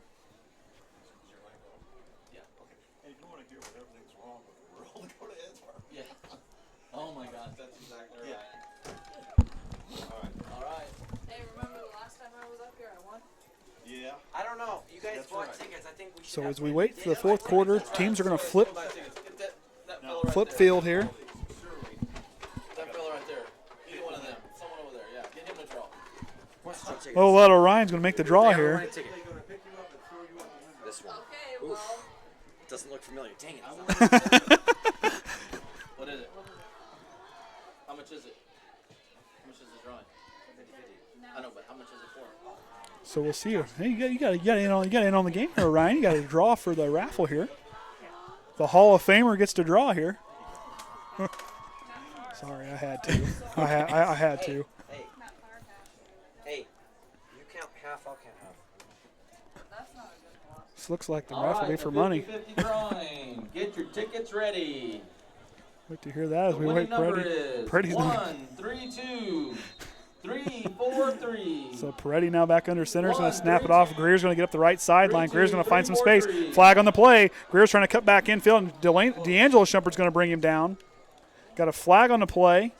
D'Angelo Shumpert on the tackle. Could be on the run. So Fletcher Greer on the carry for the Trojans. They're going to get a holding against North Judson. So wave that run off. Delano Shumpert's going to make his way back out on the field with Hunter McIntyre going back out. Holding against the Blue Jays. Not sure that one was well received in the home stands here tonight on homecoming for the Blue Jays. 37-29 the score, 11:50 here in the fourth quarter remaining in the game. Andy O'Hara alongside of Ryan Lindler, who picked the winning ticket for the 50-50 drawing for Looks North like they got Judson quite here. a bit of moolah back there. Yeah, looks like they. Do we get royalties for drawing, or is that just a celebrity status? So here we go, 3rd and 15 on the Trojan 42-yard line. Peretti of the shotgun's going to pitch it inside to Wilcox who's going to pitch it again out to Greer. Greer's going to try to jump back in, and he's going to get brought down. Fletcher Greer on the carry. Gets on the other side of the 35, maybe the 34-yard line. And that'll bring up 4th down. He was brought down by William Smith.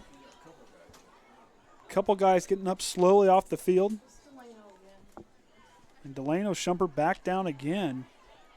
As you recall, back at LaVille, he had the injury to his left leg, and that's what they're stretching out right now. As both teams, we had Greer kind of came up slowly for the Blue Jays. Snyder stretching out. So everybody's kind of back up. Delano getting looked at again by the athletic trainer. Jagger's done a bad backup. So Jagger back in. So Jagger Boyd back in for the Blue Jays as Fletcher Greer, the senior, is going to come out. So here we go. 4th down and 11 to go. 11-19 remaining in the game. North Judson trailing by 8. Working in working from the Trojan 39 or 34-yard line. So see what Triton can do. Stand tall here. Watch this speed to the corners. That linebacking crew, those safeties are going to have to pay attention. Peretti's going to drop back. Peretti's got him trying to look for Wilcox. Throws it away. And that's going to be a turnover on downs. Triton regains it from their own 34-yard line on the incomplete pass. He had Wilcox wide open on the near sideline. Overshoots him by about a yard. And that's going to be incomplete. Turnover on downs. Triton takes over. So with no Delano Shumpert on offense, Caden Atkins in for him. Pitney and D'Angelo, remember, he's definitely an athletic young man too. Mast is going to go off. They're going to get their team set for on offense, what they're going to do. See what Rodney Eunice has in store for us here in the 4th quarter.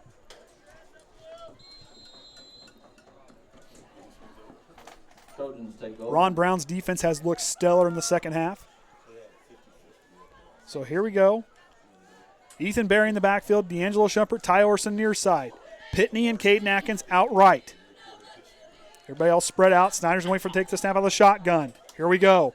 Hands it off to Berry as Snyder looks left. Berry's got some space. Ethan Berry has got up for a first down. Ethan Berry in Blue Jay territory, and he falls inside the 45-yard line down to the 43 is where Triton will punch through on that back into Blue Jay territory. And the big Ethan Berry, the senior, has been busy tonight on his first game back of the season. Very good to have him back, a very capable weapon. Him and Max Slusser last season, 2 guys that can take off and run, and Ethan Berry was part of that rushing attack. On the 50-50, Janine Arnett is our winner. So here we go. Triton now, 1st and 10 from the Blue Jay 43-yard line. $10:38 remaining here in the game. Snyder now the shotgun. Trips left, 1 wide receiver, solo right. Berry in the backfield. Snyder takes a snap of the back of the shotgun, hands it back to Berry. Berry's going to get pulled in. We're going to get a flag on the play. Might be holding. As he gets brought down quickly. Looked to be by the senior. Michael Clemens might have been on the tackle. Not sure from this angle. So we're going to get holding on Triton. That's going to move him back 5 yards. So that might replay first down.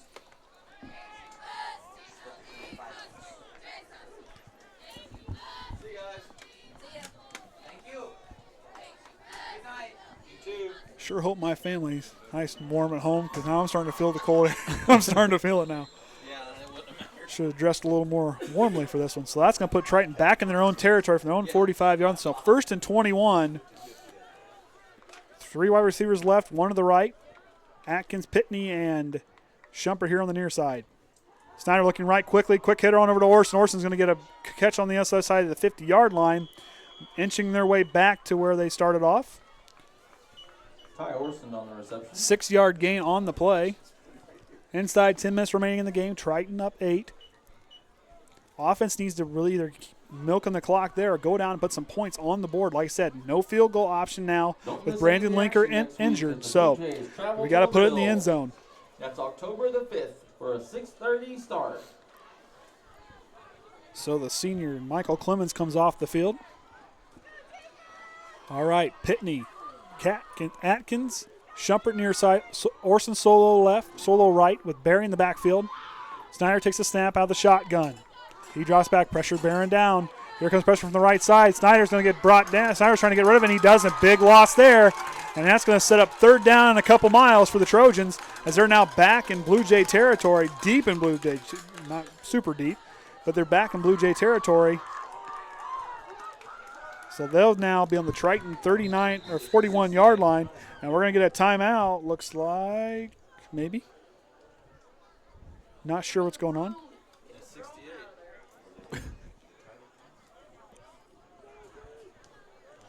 Not sure what's going on. The head officials over on the Triton sideline talking to them. Tyler Blount on the sack. So Blount on the sack. Had burst right through that right side of the line for the Trojans. Came right through, and Snyder had no place to go with it. And the official's going to come down here and talk to the North Judson-San. So they're waiting to get the drone out. They're trying to get the drone out of the way as they're going to wait to see what happens here. So the drone, they're trying to move it off the field.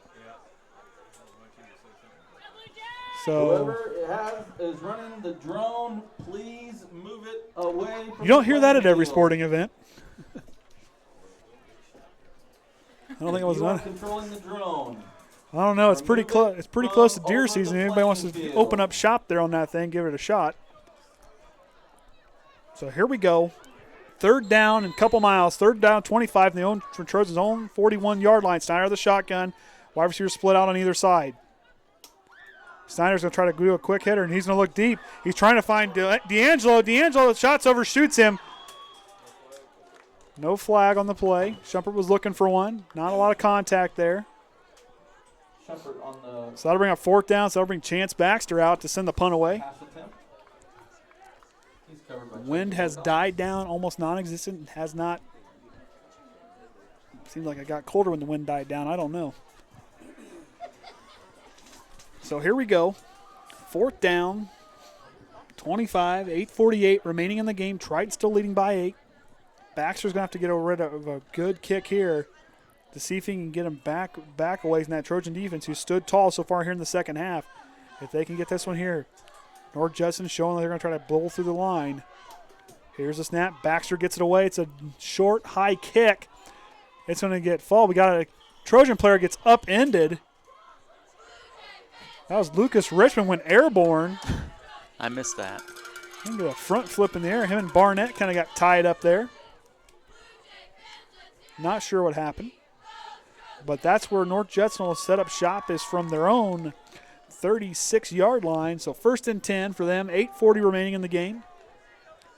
We'll see if this Trojan defense can stand tall again. They have so far, slowing this Blue Jay offensive attack here in the second half. Triton's looking strong on defense. Billy Smith, that transition to him back at middle linebacker has proven very good for Ron Brown's defense. Peretti back under center, three-headed monster, the same three guys in the backfield.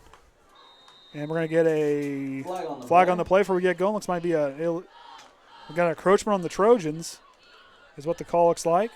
And it is. So Triton giving the Blue Jays some yards there. So that'll now bring it down to first down and 5 from the 41-yard line is where they'll reset their downs. We're saying Orsund might have been lined up off sides.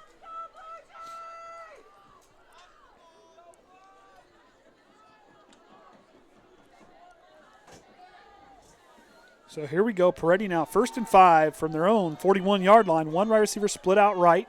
Three-headed guy, the three-headed monster in the backfield. Hands off to Greer. Greer's going to try to find some room on the outside. Orsund's going to try to bring him down. Orsund trips him up, slows him down enough for Bo Snyder. So Tye Orsund in there, slows it down for Snyder to come finish off the tackle. And that's going to bring up second down and short at the 44-yard line.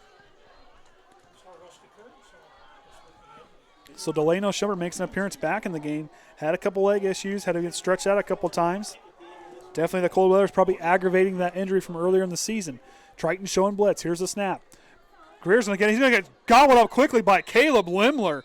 Gets right in there on the tackle and brings him down. That'll bring up third down. Now this is going to be a very key third down play. Inside 8 minutes remaining in the game. If Triton can stop him here on short yardage, They'll have to make 2 stops because you got to believe that North Judson will go for on 4th down if we stop them. So either force a turnover, stand tall here, and get ready to load the shotgun and go back in again and stop them. We'll see what they do. So Peretti down, Blount, Wilcox, and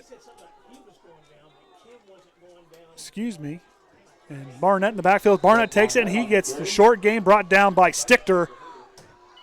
Gets in there, finds some penetration along the line. The senior gets in there and brings down the ball carrier. So now here we go. 4th down and 1. 7 minutes and 12 seconds remaining. Clock is running.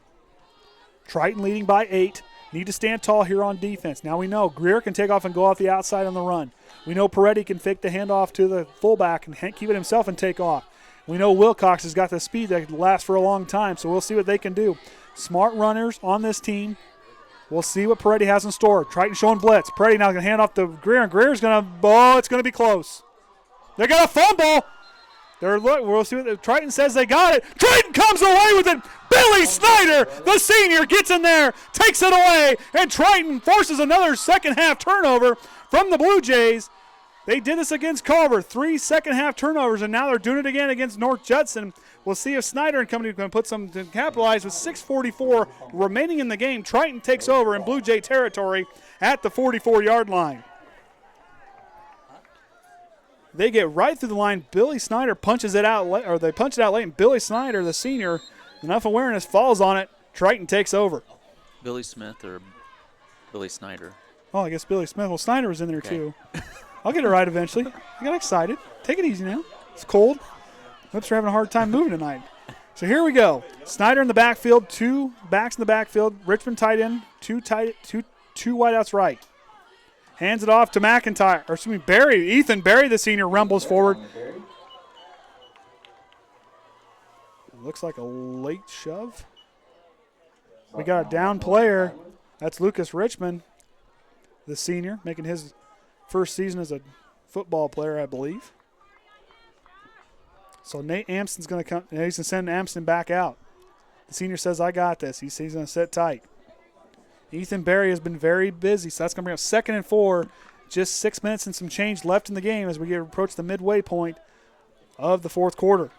Snyder back of the shotgun. Barry, I believe that's Mast out there. 2 wide receivers right, Orsund and Shumpert.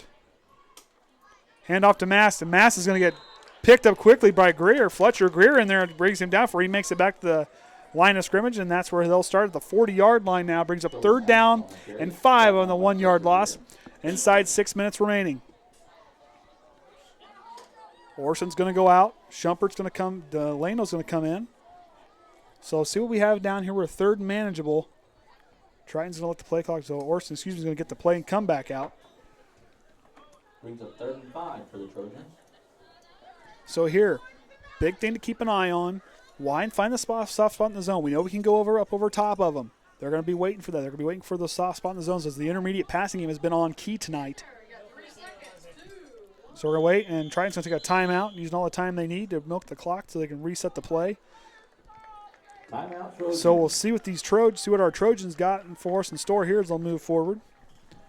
Triton has the lone score in the second half. That was coming off a 52-yard, or excuse me, about 52 run and scamper by Tye Orsund on the reception as he found his way in for found pay dirt. Set up an appointment. Call him at 896-33. Did you secure stats after the game? I don't know. Okay. Trent looked kind of cold, so if we don't get him, it's okay. It's okay if we don't. I figure Coach was probably going to run out of here. I don't know if we try to get down there or not, but unless he wants to come up here to the warm press box, I don't know. That's okay.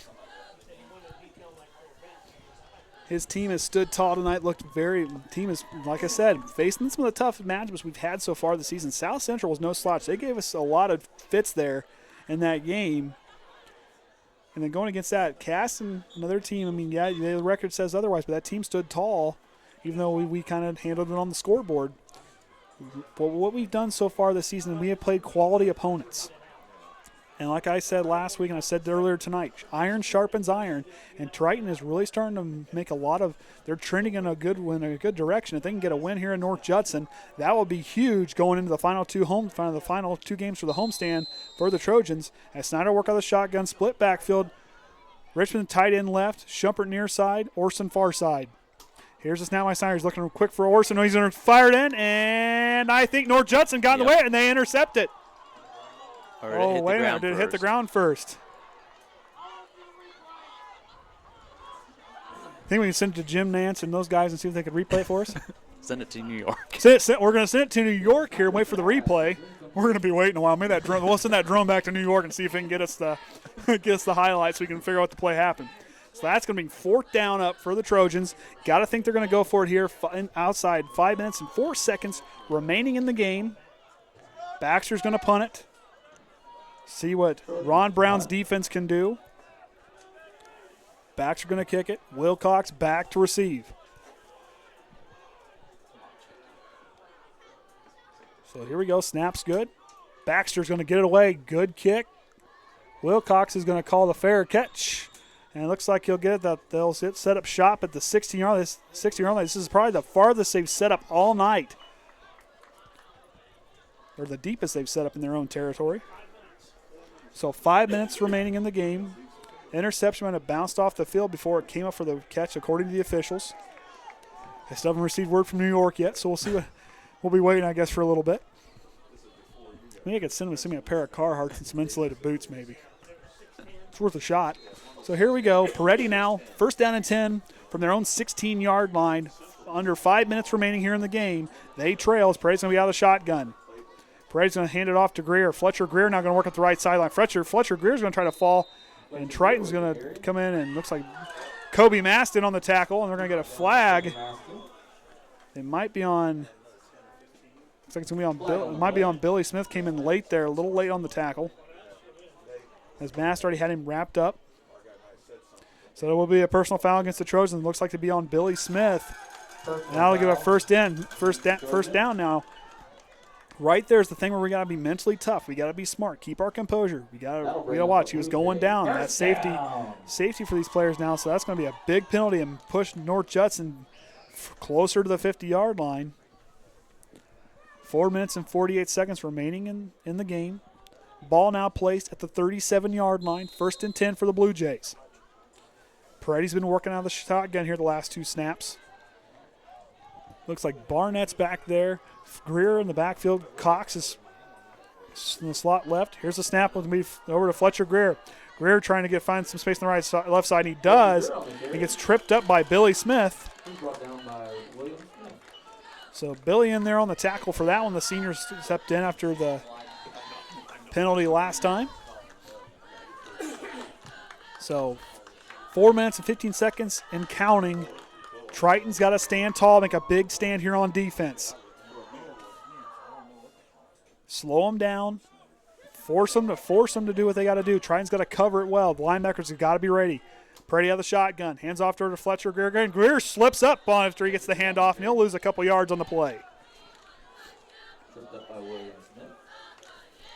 Billy Smith coming out of that middle linebacker spot. Normally see him on a nose tackle.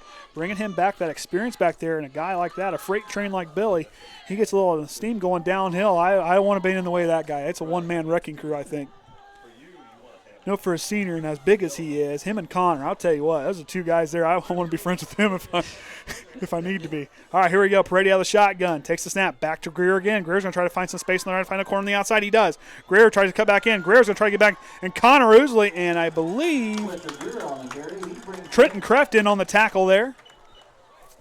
The junior found some space. He gets another Blue Jay first down. So Fletcher Greer finds another first down for the Blue Jays. They're rolling here inside, just outside 3 minutes remaining in the game. The clock stopped because of the first down. So they're going to bring in Barnett. So Greer's going to come out there. That young man has been busy all night for the Blue Jays. Triton needs to stand tall here on defense. We've done it against Culver. If you remember, they were driving down 1 score in just a little bit of time like this remaining. We can do it again. Peretti out of the shotgun.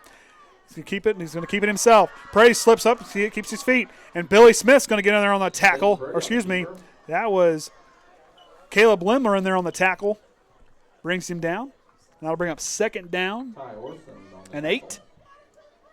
So inside 2 minutes and 40 seconds remaining.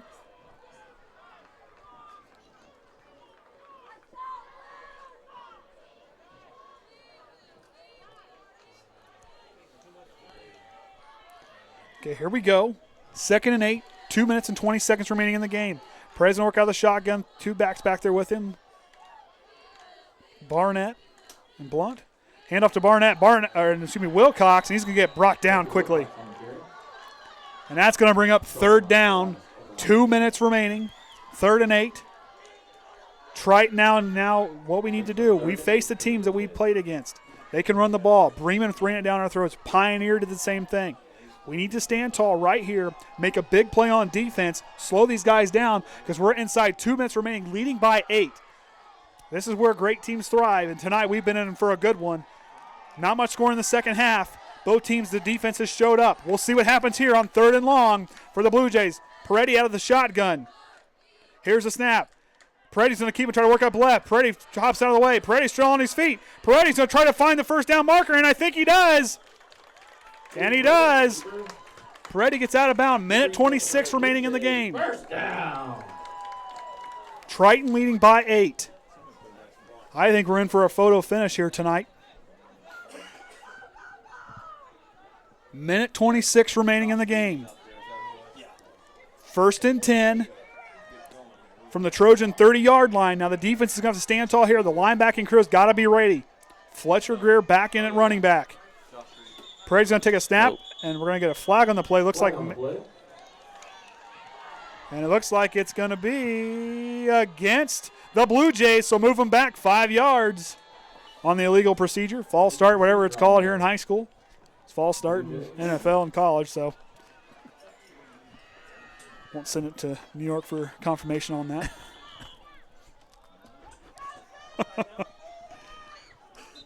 So hang on, we're going to get a timeout for Triton. So Ron Brown's going to come out and talk to his troops. Minute 25 remaining in the game. Triton now is leading by 8. North Judson, a team who showed they can throw it. Wilcox got a short throw on the 20-yard touchdown pass he received earlier at the end of the second half. This team can do well, has done well running it on the ground. So moving forward for Triton, that linebacking crew and those safeties need to be ready and watch the outside corners because Greer can get out and go. And Peretti just showed there on the last drive, he cut out, went out left, and found his way for the first down marker. As it'll be 1st and 15 after the timeout resumes. I believe Triton has 1 timeout remaining. I don't know if I've seen North Judson take a timeout in the half here.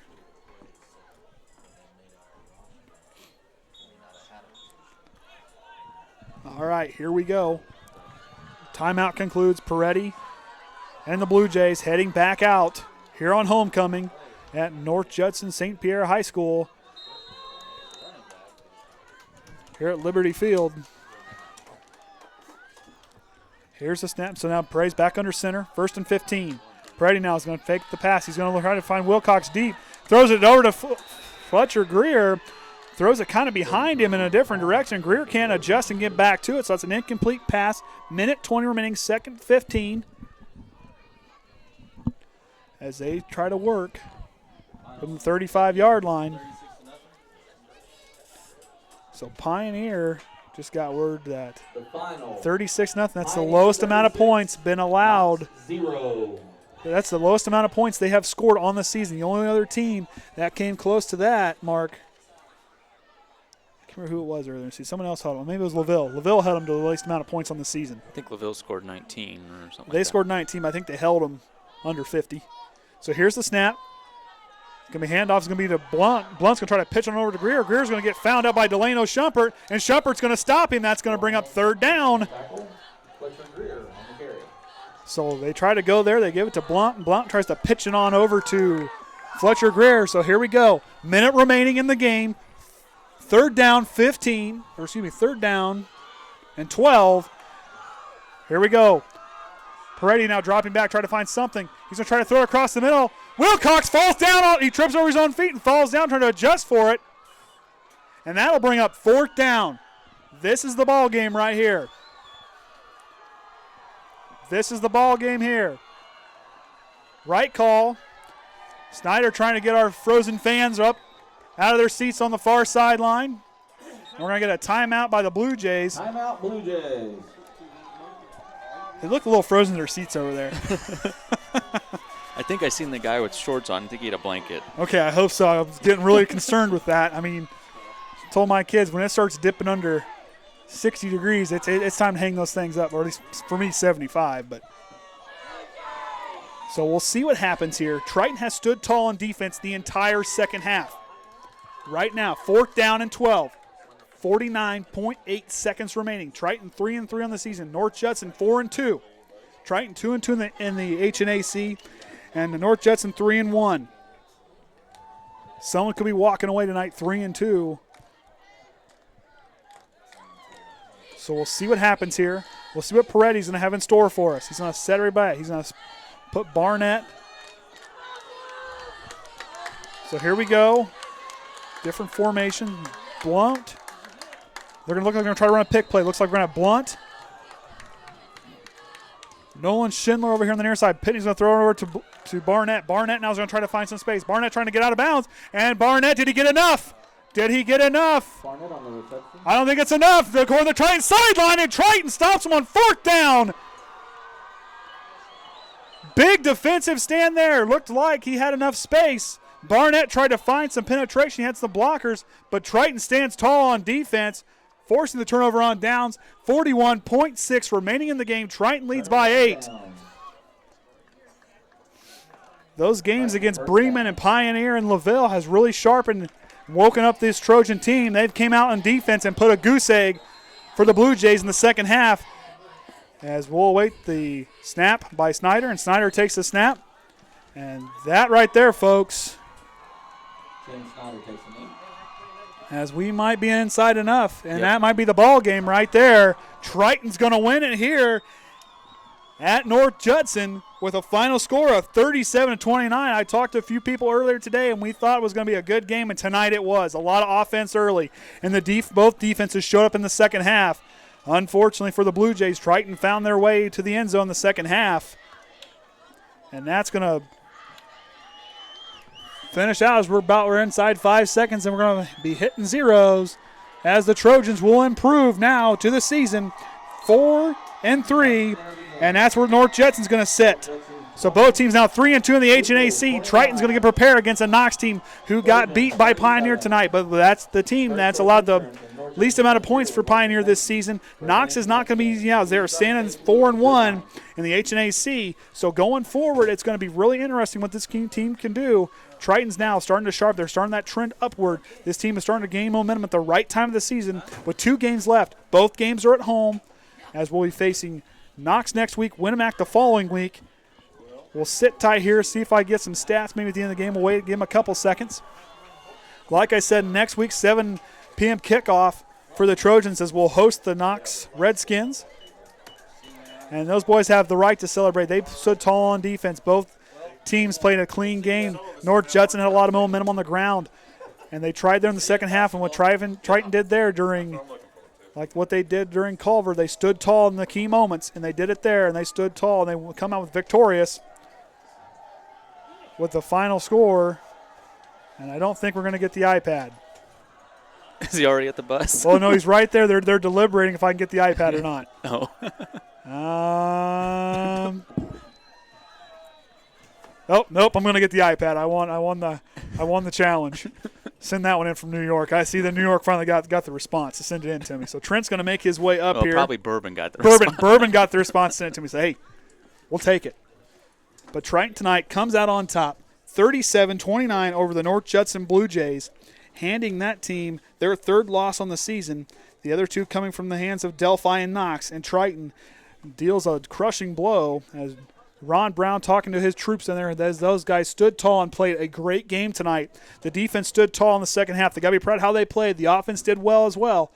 But you look what these guys can do going forward. We'll see what happens with Brandon Lenker and Delano Shumpert. They can compete against Knox and Winnemac.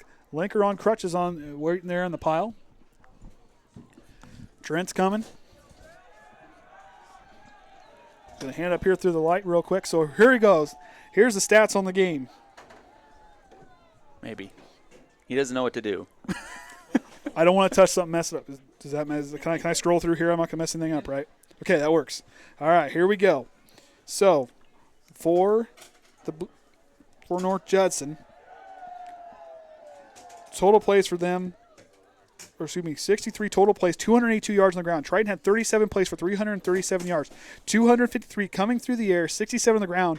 All 282 yards coming for the Blue Jays on the ground. Coming from them on the ground. 20 first downs for them. Triton had 10. Eight penalties for the Trojans, 7 for the North Judson Blue Jays. Going forward, we need to do a better job the penalties. They cost us, so they could have cost us a couple spots in the game. Thank you. They could have cost us some spots in the game, but they didn't. So recapping real quick, starting off, Bo Snyder with the 4-yard touchdown run with a deep, long pass by Delano Shumpert. That put them up 7-0. North Judson answered right back with a Fletcher Greer run in from 6 yards out. That put them down 7-6. Triton came back in. Snyder to Orsund, 55-yard touchdown pass was good. 14-6 was the score there. Then he had a 20-plus yard run, or I guess 20-plus yard run by Chuckie Wilcox. That knotted it back up into the 2-point conversion. And then Chuckie Wilcox got a 3-yard touchdown run, and that put them up with another 2-point conversion, 22-14. So we get closer. We're closing in with 33.5 seconds remaining in the game. And would you know it, a deep pass for both from – then you had – excuse me, I'm trying to find it here. Where's it at? There it is. So – that put us down 20. So Ethan Berry put us down by 1.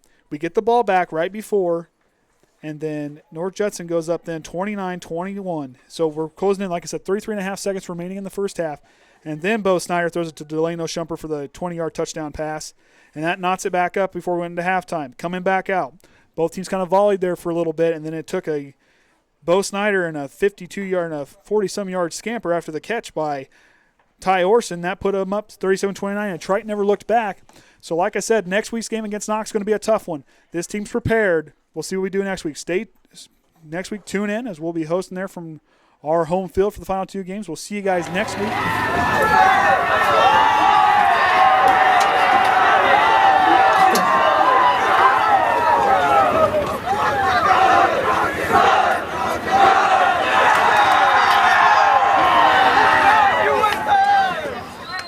Welcome back, Triton Trojans fans. Andy O'Hara alongside Ron Brown tonight. Coach, that was a good game.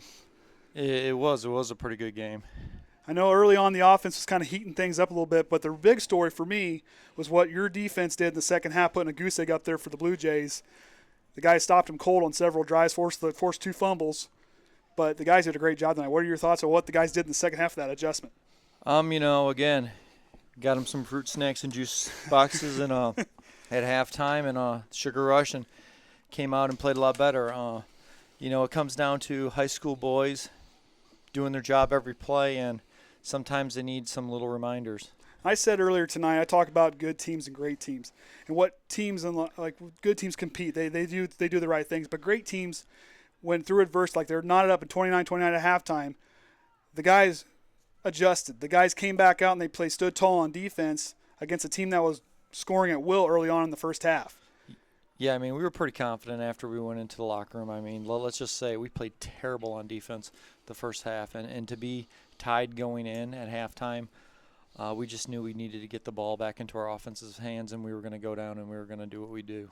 So tell me what was kind of going through your mind that 33.5 seconds remaining in the first half.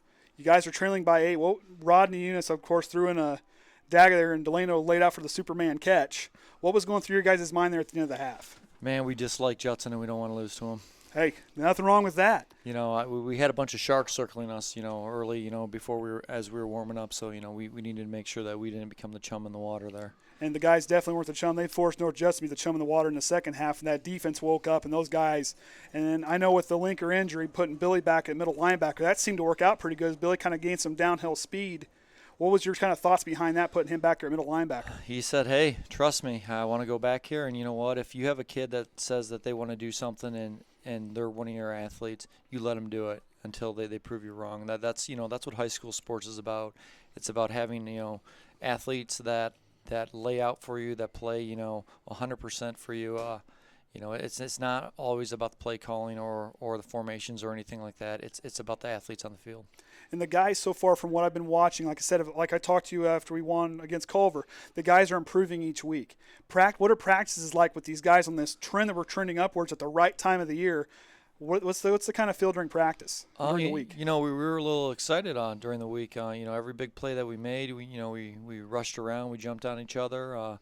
We were enthusiastic, so that was good. It was probably the best practice we had all week. And I don't know if you noticed or not, but we released the Kraken this week, and helped us out a little bit. I have no idea on stats, but man, do I like having 225 pounds in the backfield. I was just getting ready to get to that. Ethan Berry being back is definitely a big help on the offensive side. I mean, that young man got a hold, and he was just making plays left and right with his legs, and he was dragging guys with him. That definite presence going forward. We've been waiting all season to see the young man. The Kraken's been released here going forward. Now, I don't know if you know yet, Knox did, of course, lost to Pioneer tonight. They held them to the least amount of point total on the season, 38 points. Going against a Knox team next week that's second right now in our conference, they're going to be a tough out. They'll be 4-1 with those that we host them next week. What are your thoughts going against those guys, and what are you guys going to prepare for this week, possibly get ready for those guys? Well, that's easy. Here's my thoughts. You're going up against a Hall of Fame coach that has over 200 wins. He does an excellent job with whatever set of kids that he has, and he mixes them up and, throws out little things and little wrinkles at, you all week. So we know that it's going to be a difficult task, but it's one that, we're happy to compete for because we realize that if we play and things come down to the wire and we're able to knock them off, then that could put us in second place in the conference. So, that's what we want to focus on. And we have, felt that we still have not hit our fullest potential, and we are still waiting to see a few other guys that we have yet to get on the field.